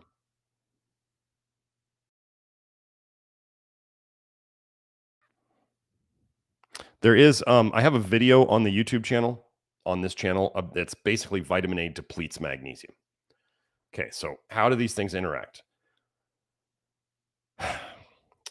Vitamin A is poison, and it basically it's pulling calcium out of your bones. Okay? This is what it does. Vitamin A has been shown, without a doubt, to increase osteoporosis. I didn't talk about this study today, but I just found another study where they were looking at aldehydes in the blood, different aldehydes. Well, one form of vitamin A, if you didn't know, is retinaldehyde. And I think we've actually found forms of vitamin D that are aldehydes. And there's formaldehyde, which is from things that contain methanol. And there's acetaldehyde, which is from alcohol, we produce alcohol in our system from every bit of carbohydrates that we eat, basically. We produce some alcohol in our bodies. So aldehydes also were associated with lowering bone density. Funny that vitamin A fit into that. Such a vitamin. But I have a paper on that video. I cover it where when they introduced, I think it was retinoic acid into a cell study, it depleted the magnesium in the cell by 30 to 40%, if I recall correctly. So vitamin A, when you raise calcium, the body will use magnesium to counter it. And what raises calcium that we fight against here? Vitamin A raises calcium in the blood. When you read about vitamin D toxicity, what's the problem? It's called hypercalcemia, high blood calcium. Copper has been shown to induce calcifications. Weird that those three, weird. And aging is basically just calcification of soft tissues. And there's these three things that we keep talking about. I don't remember if I found stuff on iron increasing calcification too, but I bet that wouldn't be hard to find. But basically, when you increase calcium, your body is going to counter that with magnesium. You're going to use up more magnesium. It's going to deplete your magnesium. To get rid of excess calcium in the system, especially calcium deposits. Now, somebody could have low calcium, let's say on a hair test, and still have tons of calcium deposits everywhere. This is kind of like the people with tons of copper in their liver, but they have low copper in their blood. This is why, folks, if you're working with somebody who doesn't look at copper in the blood and the hair, who doesn't look at iron in the blood and the hair, like ferritin in the blood, and hair test iron is basically useless. I just had 2 last week where somebody I think I had one guy in the 300s and one guy in the 500s. These were new clients of ferritin, and their hair test, the way they make the hair test scale, it looked low on their hair test. So they have low iron on their hair test, and their ferritin is like diagnosably iron overload. The hair test and the blood, you just have to realize different tools for different jobs, right? You don't use a screwdriver to do a hammer's job, and vice versa. The blood is good for certain things. The hair is good for other things. Sometimes we can use them both together, like I do for copper and zinc. We get a full picture on that. But yeah, the magnesium is just depleted by high calcium. That's all. Because the calcium depletes it. Okay, so Zen Dog Breath asks, source for topical potassium type bulk reef. No, but okay. I'm going to discuss something. Bulk reef does not sell potassium that I know of. So if someone were to, I discuss topical potassium in the Love Your Liver program. The one that people have been using is potassium chloride. Now, you can order that through us if you email Julie, admin@nutritiondetective.com. If you want to order through us, we use the Now brand. You can get other potassium chlorides out there. People have been experimenting with potassium citrate. I have not experimented with that yet. But topical potassium, okay, you need to be careful. You need to be careful with supplement sources of potassium. People respond differently to supplement sources of potassium than they do to food sources. So if you're ever testing a higher dose of potassium, the smarter thing and the safer thing to do is to try it with foods first, whether you're trying it with like bananas or whether you're trying it with like coconut water, or maybe you decided you're going to have some potatoes. Don't have potatoes every day. Well peeled, well cooked, preferably boil the heck out of them is the best way to cook them after they're peeled. Potassiums are very high. Potatoes are very high in potassium. But you eat them every day, you're going to get health issues over the long term because the glycoalkaloids, the nightshade glycoalkaloids in them will just accumulate in your system. Potatoes are very, very sneaky. They just slowly build up on you. They slowly accumulate in your tissues. So, testing potassium testing potassium doses is much easier with foods. Topical potassium, like when we talk about using topical potassium in the recipe for the MAG-CAHOL, MAG-KA-HOL in the Love Your Liver program, the dose of potassium is like, I think it's in the mixture is like 1/6 of the magnesium chloride, something like that. Maybe it's even less. Topical potassium, it seems that potassium is very, very well absorbed topically. Very well absorbed, like to the point of you could cause yourself problems if you do too much of it. So, but the recipe, I believe, is something like 1/6. Maybe it's less. It might be less. Even in a bath, you use way less potassium chloride than magnesium chloride. We don't use Epsom salts. Epsom salts are for people who ignore or refuse to understand that excess sulfur slows down your detox systems, which is all over the research. Slows down ALDH. Don't do that to yourself. But yeah, that's that one. Joe, any more super chats, or am I just going down the questions? I'll just start this one here. So Ben says, just joined the Love Your Liver program, started the diet principles 2 weeks ago. I've noticed a decrease in energy/libido. Are these detox symptoms or the result of abruptly changing fuel source, carbs versus fat? Well, okay, so let's say if you had been on, when we have people come from like a keto diet or like a carnivore diet, yeah, of course, if you change fuel sources, if you are, so why do people do keto? Why do people do low carb? Why do they do carnivore? And why do they feel so good on it so quick? Is because I've been over this before. Vitamin A messes with your blood sugar stability. Absolutely. Vitamin A increases insulin resistance. Vitamin A increases diabetes. Shown that. Vitamin A increases obesity and overweight. And what was the other thing I was going to say? Oh, there was a paper on diabetics having twice as much bile in their blood as controls. So we have all the same problems that we deal with everywhere. Same pattern: magnesium deficiency, potassium deficiency, zinc deficiency, selenium deficiency. It's all the same. Everybody's got different things. Like somebody might not need selenium. Somebody might need way less magnesium than another person.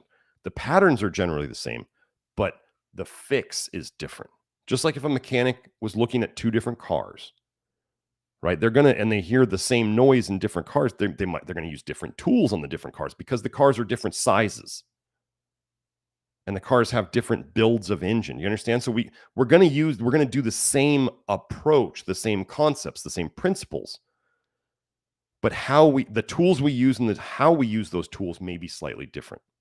Okay, one person can't take this form of magnesium, so they use this form of magnesium. The other person is just fine with that one, and they don't do well with that one. We just adjust the tools.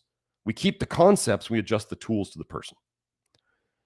Now, you may have heard me, Ben, talking about how people love to push this real hard. So, the very first thing, if somebody comes in, they're one of the big things that a lot of people who have tried this are kind of, and I'm not saying this is you, this is other groups of people who have tried to badmouth my approach.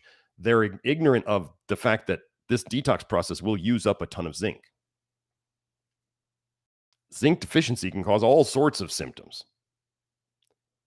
If people are continuing to ignore the fact that they're zinc deficient, like even Grant Genereux at one point in his detox, he took a 50 milligram pill of zinc and he said he felt better for like 2 or 3 days. That's a dead giveaway. He was zinc deficient. He was eating like 2 pounds of meat a day and he was still zinc deficient. People can make themselves feel worse. The detox can aggravate deficiencies. Just like if all of a sudden you were cleaning your house and you're cleaning like crazy and you run out of cleaning materials.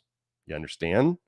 You were cleaning, your house is getting cleaner, but you ran out of cleaning materials because your diet plus the detox couldn't keep up.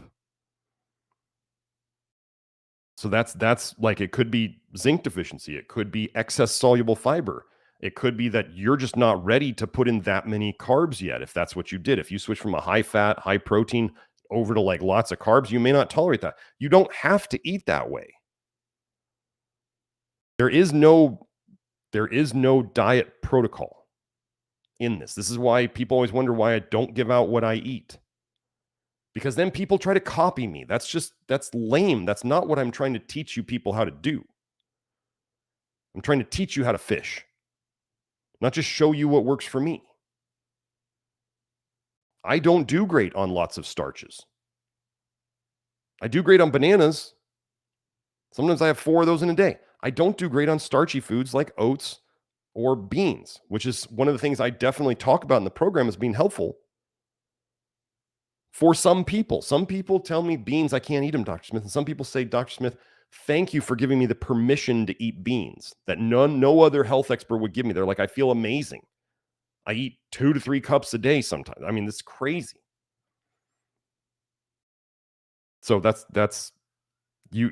What you need to do is both. You can look at if you were feeling better before, you may want to shift your macros and your eating back towards that.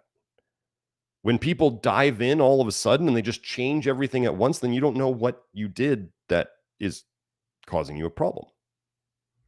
You are a science experiment of one, and if you don't treat yourself like that and you just change everything all at once, then you don't know what did what. And then now we get to either take everything out and put things back in one at a time, or you get to, hopefully you can figure it out and you can think, well, this was the biggest change, and this is when I eat this or when I take this, I don't feel good after that. So then I'm going to take that out and see if I do better.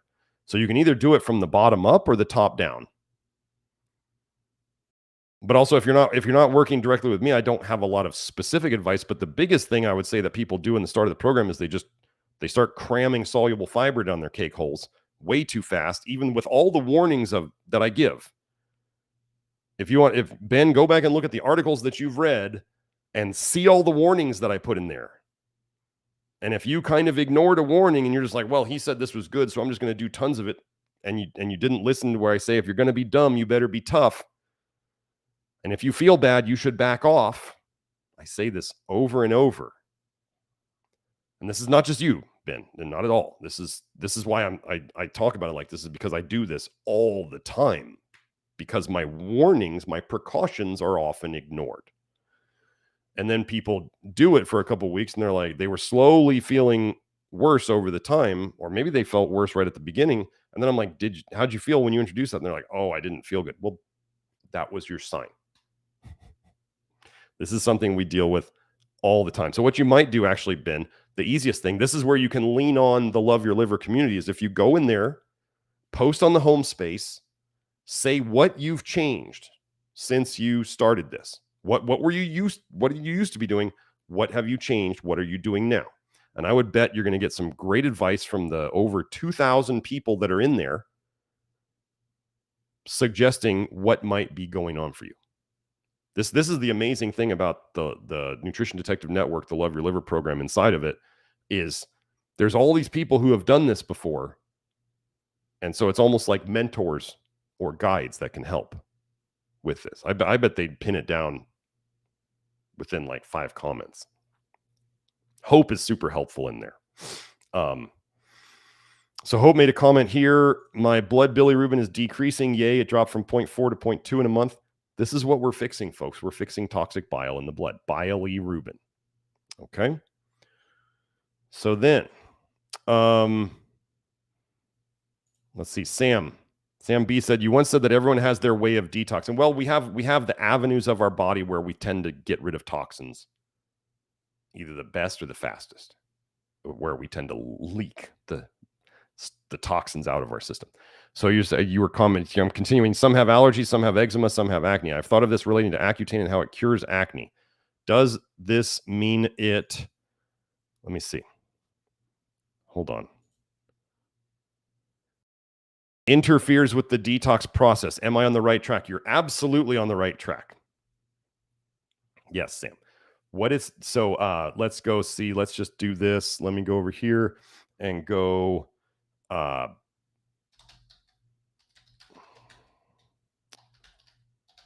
liver injury.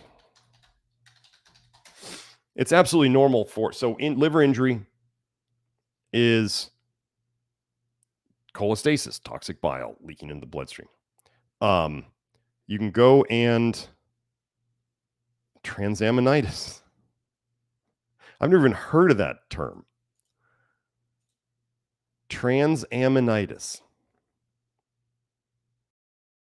I believe they're talking about liver transaminases, which is a rise in the liver enzymes. A rise in the liver enzymes is some practitioners talk about it as diagnostic. Some of the studies here talk about it as diagnostic. Let me do this. As diagnostic for, why is this not doing it? I want that. There we go. Diagnostic for cholestasis or liver injury. Okay. It doesn't mean that we've had people who have normal liver enzymes and they feel terrible and they start doing the program and they feel better and their liver enzymes go up. Does that mean we're causing them liver injury? No, it means we're like going backwards and fixing it. But I actually believe the liver enzymes are more indicative of how hard the liver's working. How hard the liver's working. This can be, let's say you have an old car that doesn't run well, and to drive it, you have to push the gas pedal way down just to get it to drive like 10 miles an hour. Like that's not working right. Is the engine working really hard? Yes. So you can have the engine working really, really hard, but you're not getting much output. That would be like chronic alcoholics, right? But also, if the liver, let's say you finally get the liver into a healing state, it's fixing itself. Do you have to work hard to fix things? Of course you do. So if we see a little short-term rise in the liver enzymes and we know we're doing the right things, we don't freak out because we know they're going to come back down. This is not if A, then B medicine.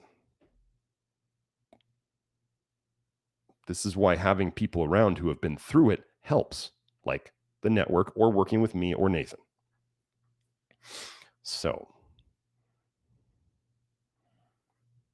we're talking about vitamin A here. In 100% of the cases, dietary supplementation was determined to at least be a possible cause of elevated liver transaminases.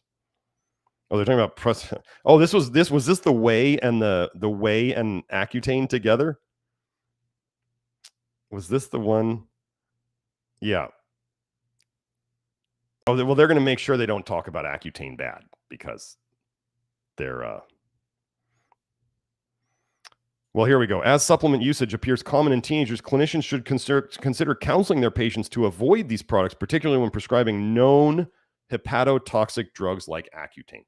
So they're going to point the finger at the whey protein and the creatine and the other stuff like that. Yeah, sure. Those are all as toxic as Accutane, known that it has a black box warning about pregnancy. And I'm pretty sure it has a black box warning about suicide too. Yeah. It's the supplements. I mean, these supplements may not be helpful. Whey does have vitamin A in it.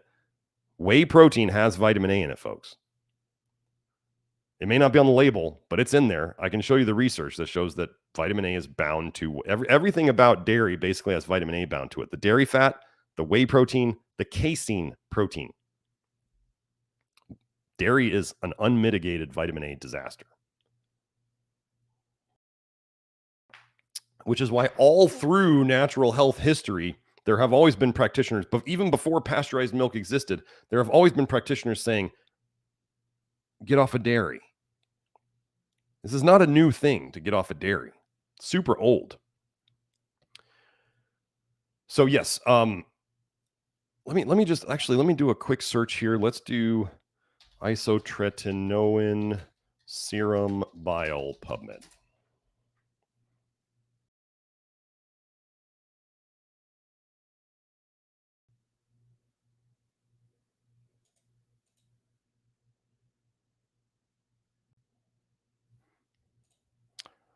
Let's see what we can find here. The effects of isotretinoin therapy on the biliary system.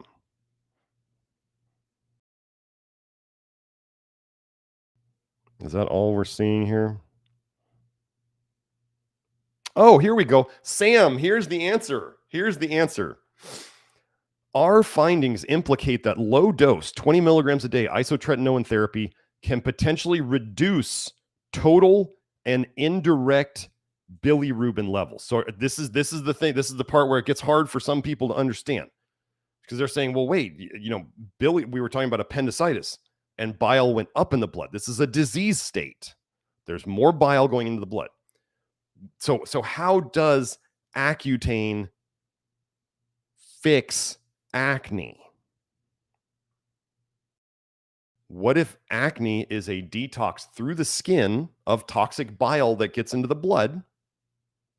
So it's already going that way. And so if you shut off the faucet of bile from the liver that's leaking into the blood, you turn off the faucet, you turn it down enough, and then all of a sudden there's no overflow of toxic bile through the skin, and you see the symptom go away. See, it's in the literature. I can find this stuff. But that's that. There you go, Sam. There's your thing. It reduced the bilirubin in the blood. Let's see if there's anything else here.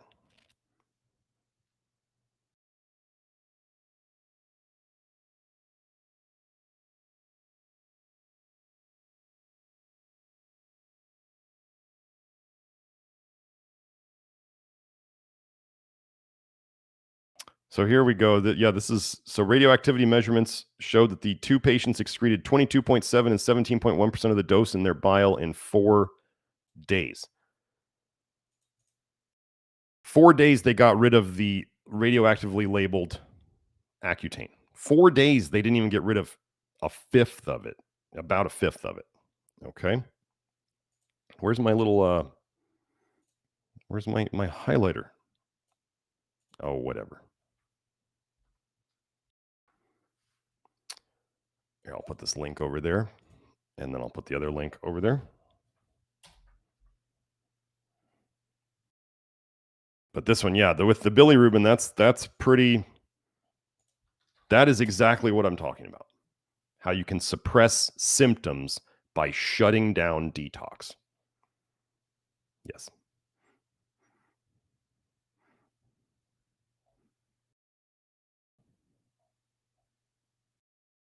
Okay, I'm going back up to the top to see. Oh, wait, oh, wait. You're welcome. You're welcome, Zen Dog Breath. I think I put the links in there. Did I do this one? I'll put this one in there. I probably forgot that one. You say you're a link addict. Yes. I don't know if I did. I don't think I did this one. The metalome, the new term. And we definitely did that one. Okay. So let me get back up here. Okay. So see, Hope, her bilirubin's going down. In acute appendicitis, they saw bilirubin go up. And then that study we just showed, Accutane put bilirubin down. While they were talking about seeing the other markers of liver damage, AST, ALT, GGT, go up. So they were seeing the liver get damaged, but they saw the bilirubin go down. Do you see how the liver is suffering silently? That's why they call liver disease silent disease. So sometimes you can see the liver enzymes in the blood, but sometimes you can't. And the liver is just slowly dying. This is like what Accutane does, right? And that bile is going to eventually break the dam. You know how people will take Accutane, they'll be like, oh, Accutane worked for like 2 years, 5 years, whatever. And then all of a sudden it came back. Your liver started pumping out the toxic bile that caused the acne in the first place. It finally recovered. I can show you that chemotherapy slows down bile production. And what does chemotherapy also cause? Fatty liver. So you're storing that toxic bile in your liver until the chemotherapy is stopped, it wears off, and then the bile starts coming back again, and then the cancers all come back again. It's the same process. Modern medicine is basically the suppression of bile, or the changing of the recipe of bile into another form, which may make the original disease look like it went away, but then you get a new disease. Those are called other side effects. Okay. So yeah, Sam, great question.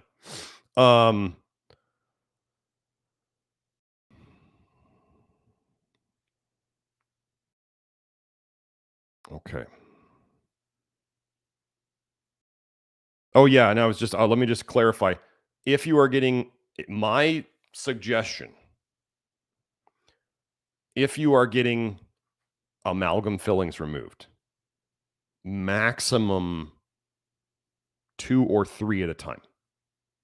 I would not suggest doing more than 2 or 3 at a time, and that is what I have heard from other holistic dentists is usually the limit that they'll do.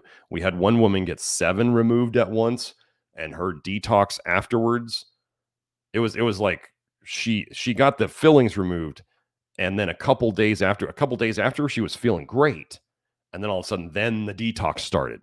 Because imagine having 7 mercury fillings for like 20, 30, 40, 50 years. I think my mom had her mercury fillings for like 40 years. How toxic can you get at that time? And then all of a sudden your body said, why did it take a couple days? The body was like realizing and building up energy to detox. It's realizing, oh my gosh, the toxins are not coming in anymore. We stopped intoxing. Now we can start detoxing. One of the things that we did for this person was we definitely upped her selenium. And that helped her symptoms during the detox a lot. Selenium helps detox mercury. We didn't do any glutathione or any of that stuff. No. Okay, here's the question. Hi, Dr. Smith. Konstantin Monasterisky authored a book titled Fiber Menace. Do you think fiber can be harmful? Here's the simple thing. We're going to go back to another concept and principle that I talk about over and over. If it hurts, don't do it.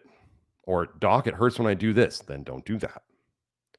Fiber is amazing in some people.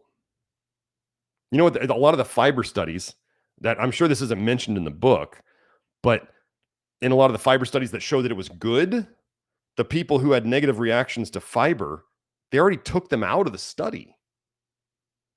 So like at the start, they already have a biased study. They took the people out who didn't get along with fiber. So then they don't have a good result at the end. I have people on the program who are basically doing all muscle meat carnivore because their gut biome and their system can't handle fiber yet. Then I have some people who do obscene amounts of fiber, more than I suggest, and they do better the more fiber they do. The problem with modern health is people they don't have these concepts and principles to lean on to say that one person might do well with this, with fiber, soluble fiber or more fiber. Some people, actually, here's the thing. Some people might do better with more fiber. Some people might do better with less fiber. And can this change over time? Yes, it absolutely can change over time. And then, depending upon your gut biome, some people might do better with more insoluble fiber, and some people might do better with more soluble fiber. Even with insoluble fiber, some people might do better with oats and barley, which is beta glucan. Some people might do better with beans. Some people might do better with apple pectin.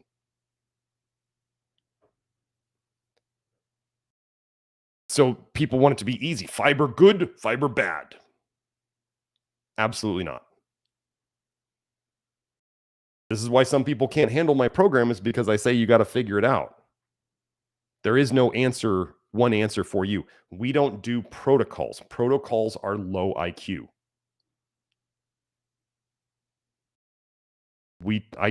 I'm teaching people how to fish. If you want to learn how to fish, right, it's going to be different if you're fishing in the ocean. It's going to be different if you're fishing in a lake. It's going to be different if you're fishing in a river. Are you doing a casting or are you doing like fly fishing? Right? Do you see, just when we talk about teach a man to fish, right? All of a sudden you go, well, where are you fishing? What equipment are you using? What bait are you using? Is it the right thing to catch the right fish? Right? So we are teaching people how to fish. Do I think too much fiber for a person at the wrong time, the wrong type of fiber, too much fiber can make a person feel bad? Absolutely. There was a time in the early days of the vitamin A detox where I was taking up to 60 grams of soluble fiber a day. I was having like oats for breakfast and beans for lunch and Or no, I was having barley and beans at lunch, and I was having like beans at dinner. It was great. And I think I was having a fiber drink on top of that 3 times a day. It was crazy. And I realized later, I was like, wow, that was too much. I didn't feel good on that.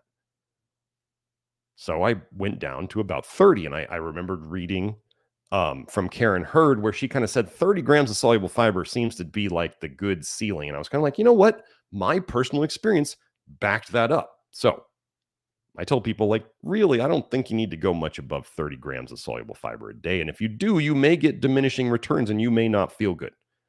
And if you don't tolerate fiber at all yet, then don't eat it.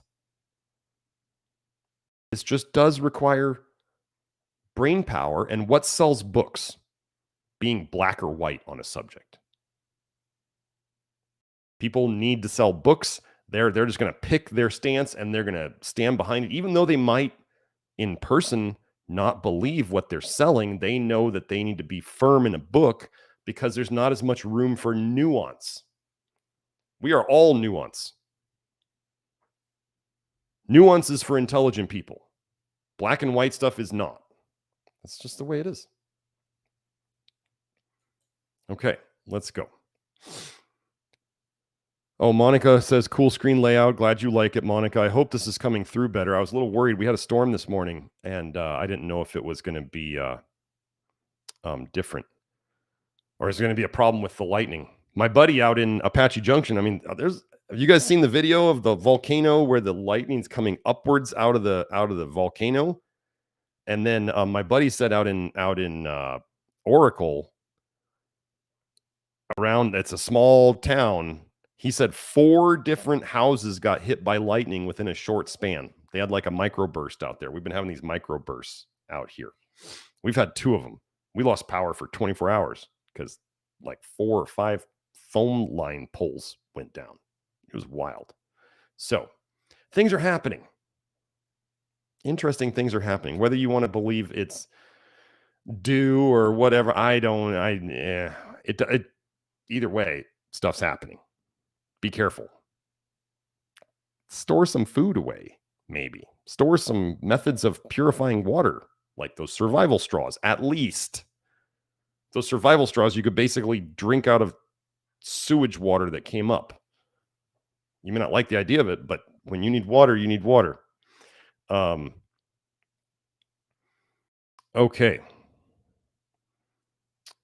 Okay, Zendog Breath asks, mag chloride topical bulk reef optimal. Well, that's a very short. Zendog Breath is like, we need no extra words. No word extras. Okay. So I'm going to give a very PC answer to this. And then I want to get to Ben's question because it's an important one. And then I got to go do my inner circle. Okay, magnesium chloride from bulkreefsupply.com. So let me tell you why I'm interested in this company and their product. Bulkreefsupply.com sells about 7 pounds of magnesium chloride, not chlorite, but magnesium chloride for about the cost of buying 1 pound of truly USP magnesium chloride from other manufacturers. I think, what's the other one? Biotech? Fairway Biotech, something like that. So, if you look at the bag of Bulk Reef Supply magnesium chloride and you talk with their representatives, they will say this is not for human use. This is not to be ingested. This is not to be used topically. This is what they say. That is their stance. I am not disputing that. On the front of the bag, it says made from pharmaceutical quality, pharmaceutical grade ingredients. That's what it says on the front of the bag. It does not say USP. It says made from pharmaceutical grade ingredients. And they put it into giant fish tanks that the fish breathe and marinate in. And people on the reefing forums will say, this is the cleanest magnesium chloride out there. I don't know if you know this, but if you use let's say the Ancient Minerals or other Zechstein magnesium chlorides, and you put them in water, the water will be cloudy. If you put the bulk reef supply magnesium chloride in water, it's not cloudy. One of them people will use topically, like the Zechstein stuff. That's cloudy. And the bulkreefsupply.com people will say, don't use ours on your skin. But it's not cloudy, and the fish are going to live in it. Okay? What I believe happened, this is what I believe, is that I believe I have an email about this to some extent from the company. They said that the way they packaged it, so like from when they get it, it's pharmaceutical grade. When they buy it, it is USP, pharmaceutical grade. Somewhere along the way of them putting it into the bags to sell to people, something that they don't maintain the standards of USP. Like maybe it's not done in a fume hood, or I don't know, whatever. So maybe they use the wrong type of plastic scoop to scoop it. I don't know. Somewhere along the way, they use the USP so they can claim on the bag that it's made from pharmaceutical grade ingredients. It's on the bag. But somewhere along the way, they lose the USP, the ability to put USP on it. But they can still put on the bag it's made from pharmaceutical grade ingredients, and you're going to give it to your fish. So,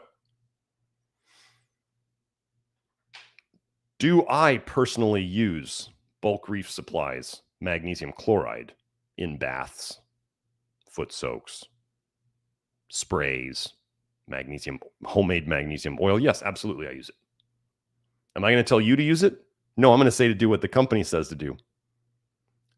Whatever you choose to do in your own home to save like 70% on your magnesium chloride. And if you are doing magnesium baths, you know that you go through a lot. I mean, my daughter does dance and she loves magnesium and potassium baths. And boy, if I were buying the Fairway Biotech or whatever the name of that company is, I'd be in the poorhouse. But because I can get 7 times more magnesium for the same price that I believe is clean enough that fish can live in it, I'm cool with saving the money. So what you choose to do with that information is up to you. Okay. Now, Ben asks, is no illness transmissible in this paradigm? No, that's I've talked about my theories on what the potential for viruses, how they may trigger a detox reaction in other people. There's resonance between people. There's, the same eating habits among people. There's the same toxicity habits between people who live obviously in close proximity. Is there something that is potentially transmissible? Yes. Is it necessarily what we've been told are viruses? I don't believe so. Bacteria is another thing that I'm torn on. Have you guys noticed this is the funniest thing. Have you guys noticed the pharmaceutical commercials where they'll tell you that on the side effects, they're talking about a certain drug and they'll be like, you may get a parasitic infection. And I'm like, wait, how would a medication increase your risk of a parasitic infection? How does that work? Does the medication contain parasites? Or does the medication create the environment in the body where parasites can then come in and thrive if we're all exposed to them? Like, right, we're all exposed. We all have candida in us. Why don't we all have massive raging candida infections? Because of the environment. We're all exposed to parasites in our food. Are parasites the cause of every single disease out there? No, those people are lunatics. They're doing the best they can, but you live in a Western country where if we see people who start doing the vitamin A detox and we do not try to have them get rid of parasites and they start pooping out parasites, and I'm not giving them any magical herbs or black walnut or wormwood, or I'm not doing any of that. We fix the tissue. The parasites can't handle. Just imagine if you actually think that bacteria could come into your body and kill you Like these little teeny tiny bacteria are going to come in and kill you. Do you not think that your own immune system could kill parasites? Why is nobody talking about our own immune system killing parasites? But yet, when we do stuff where we take away the toxicity and the deficiency of the immune system, and then the immune system seems to, the parasites just seem to fall off.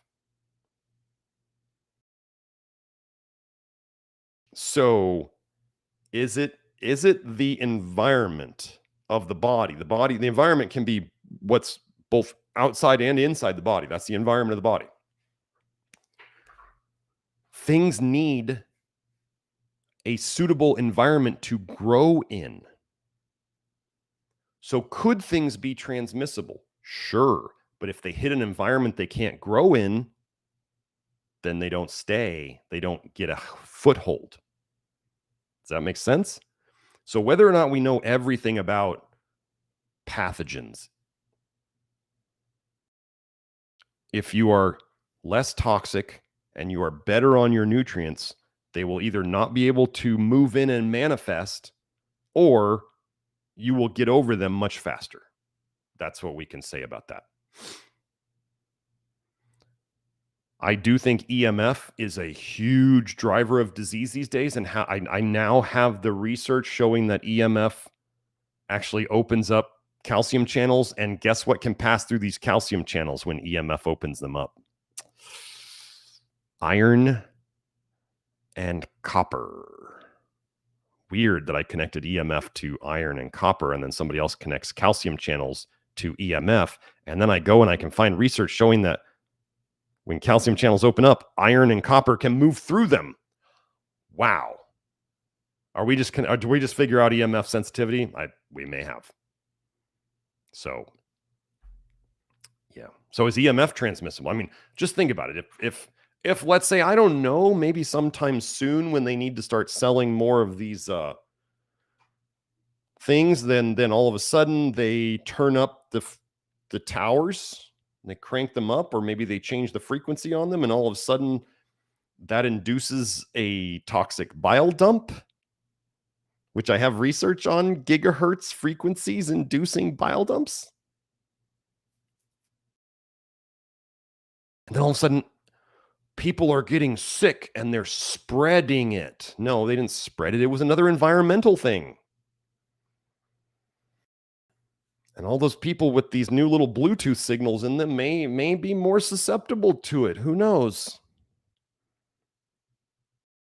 And if you don't know about the Bluetooth thing, just Google Bluetooth and the other words for pokies. See what you find.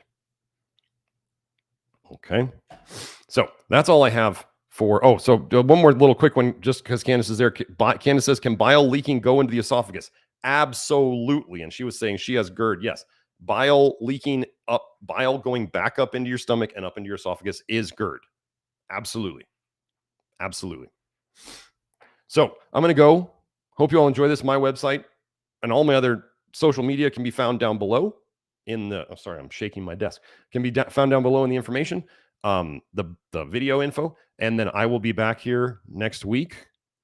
I think.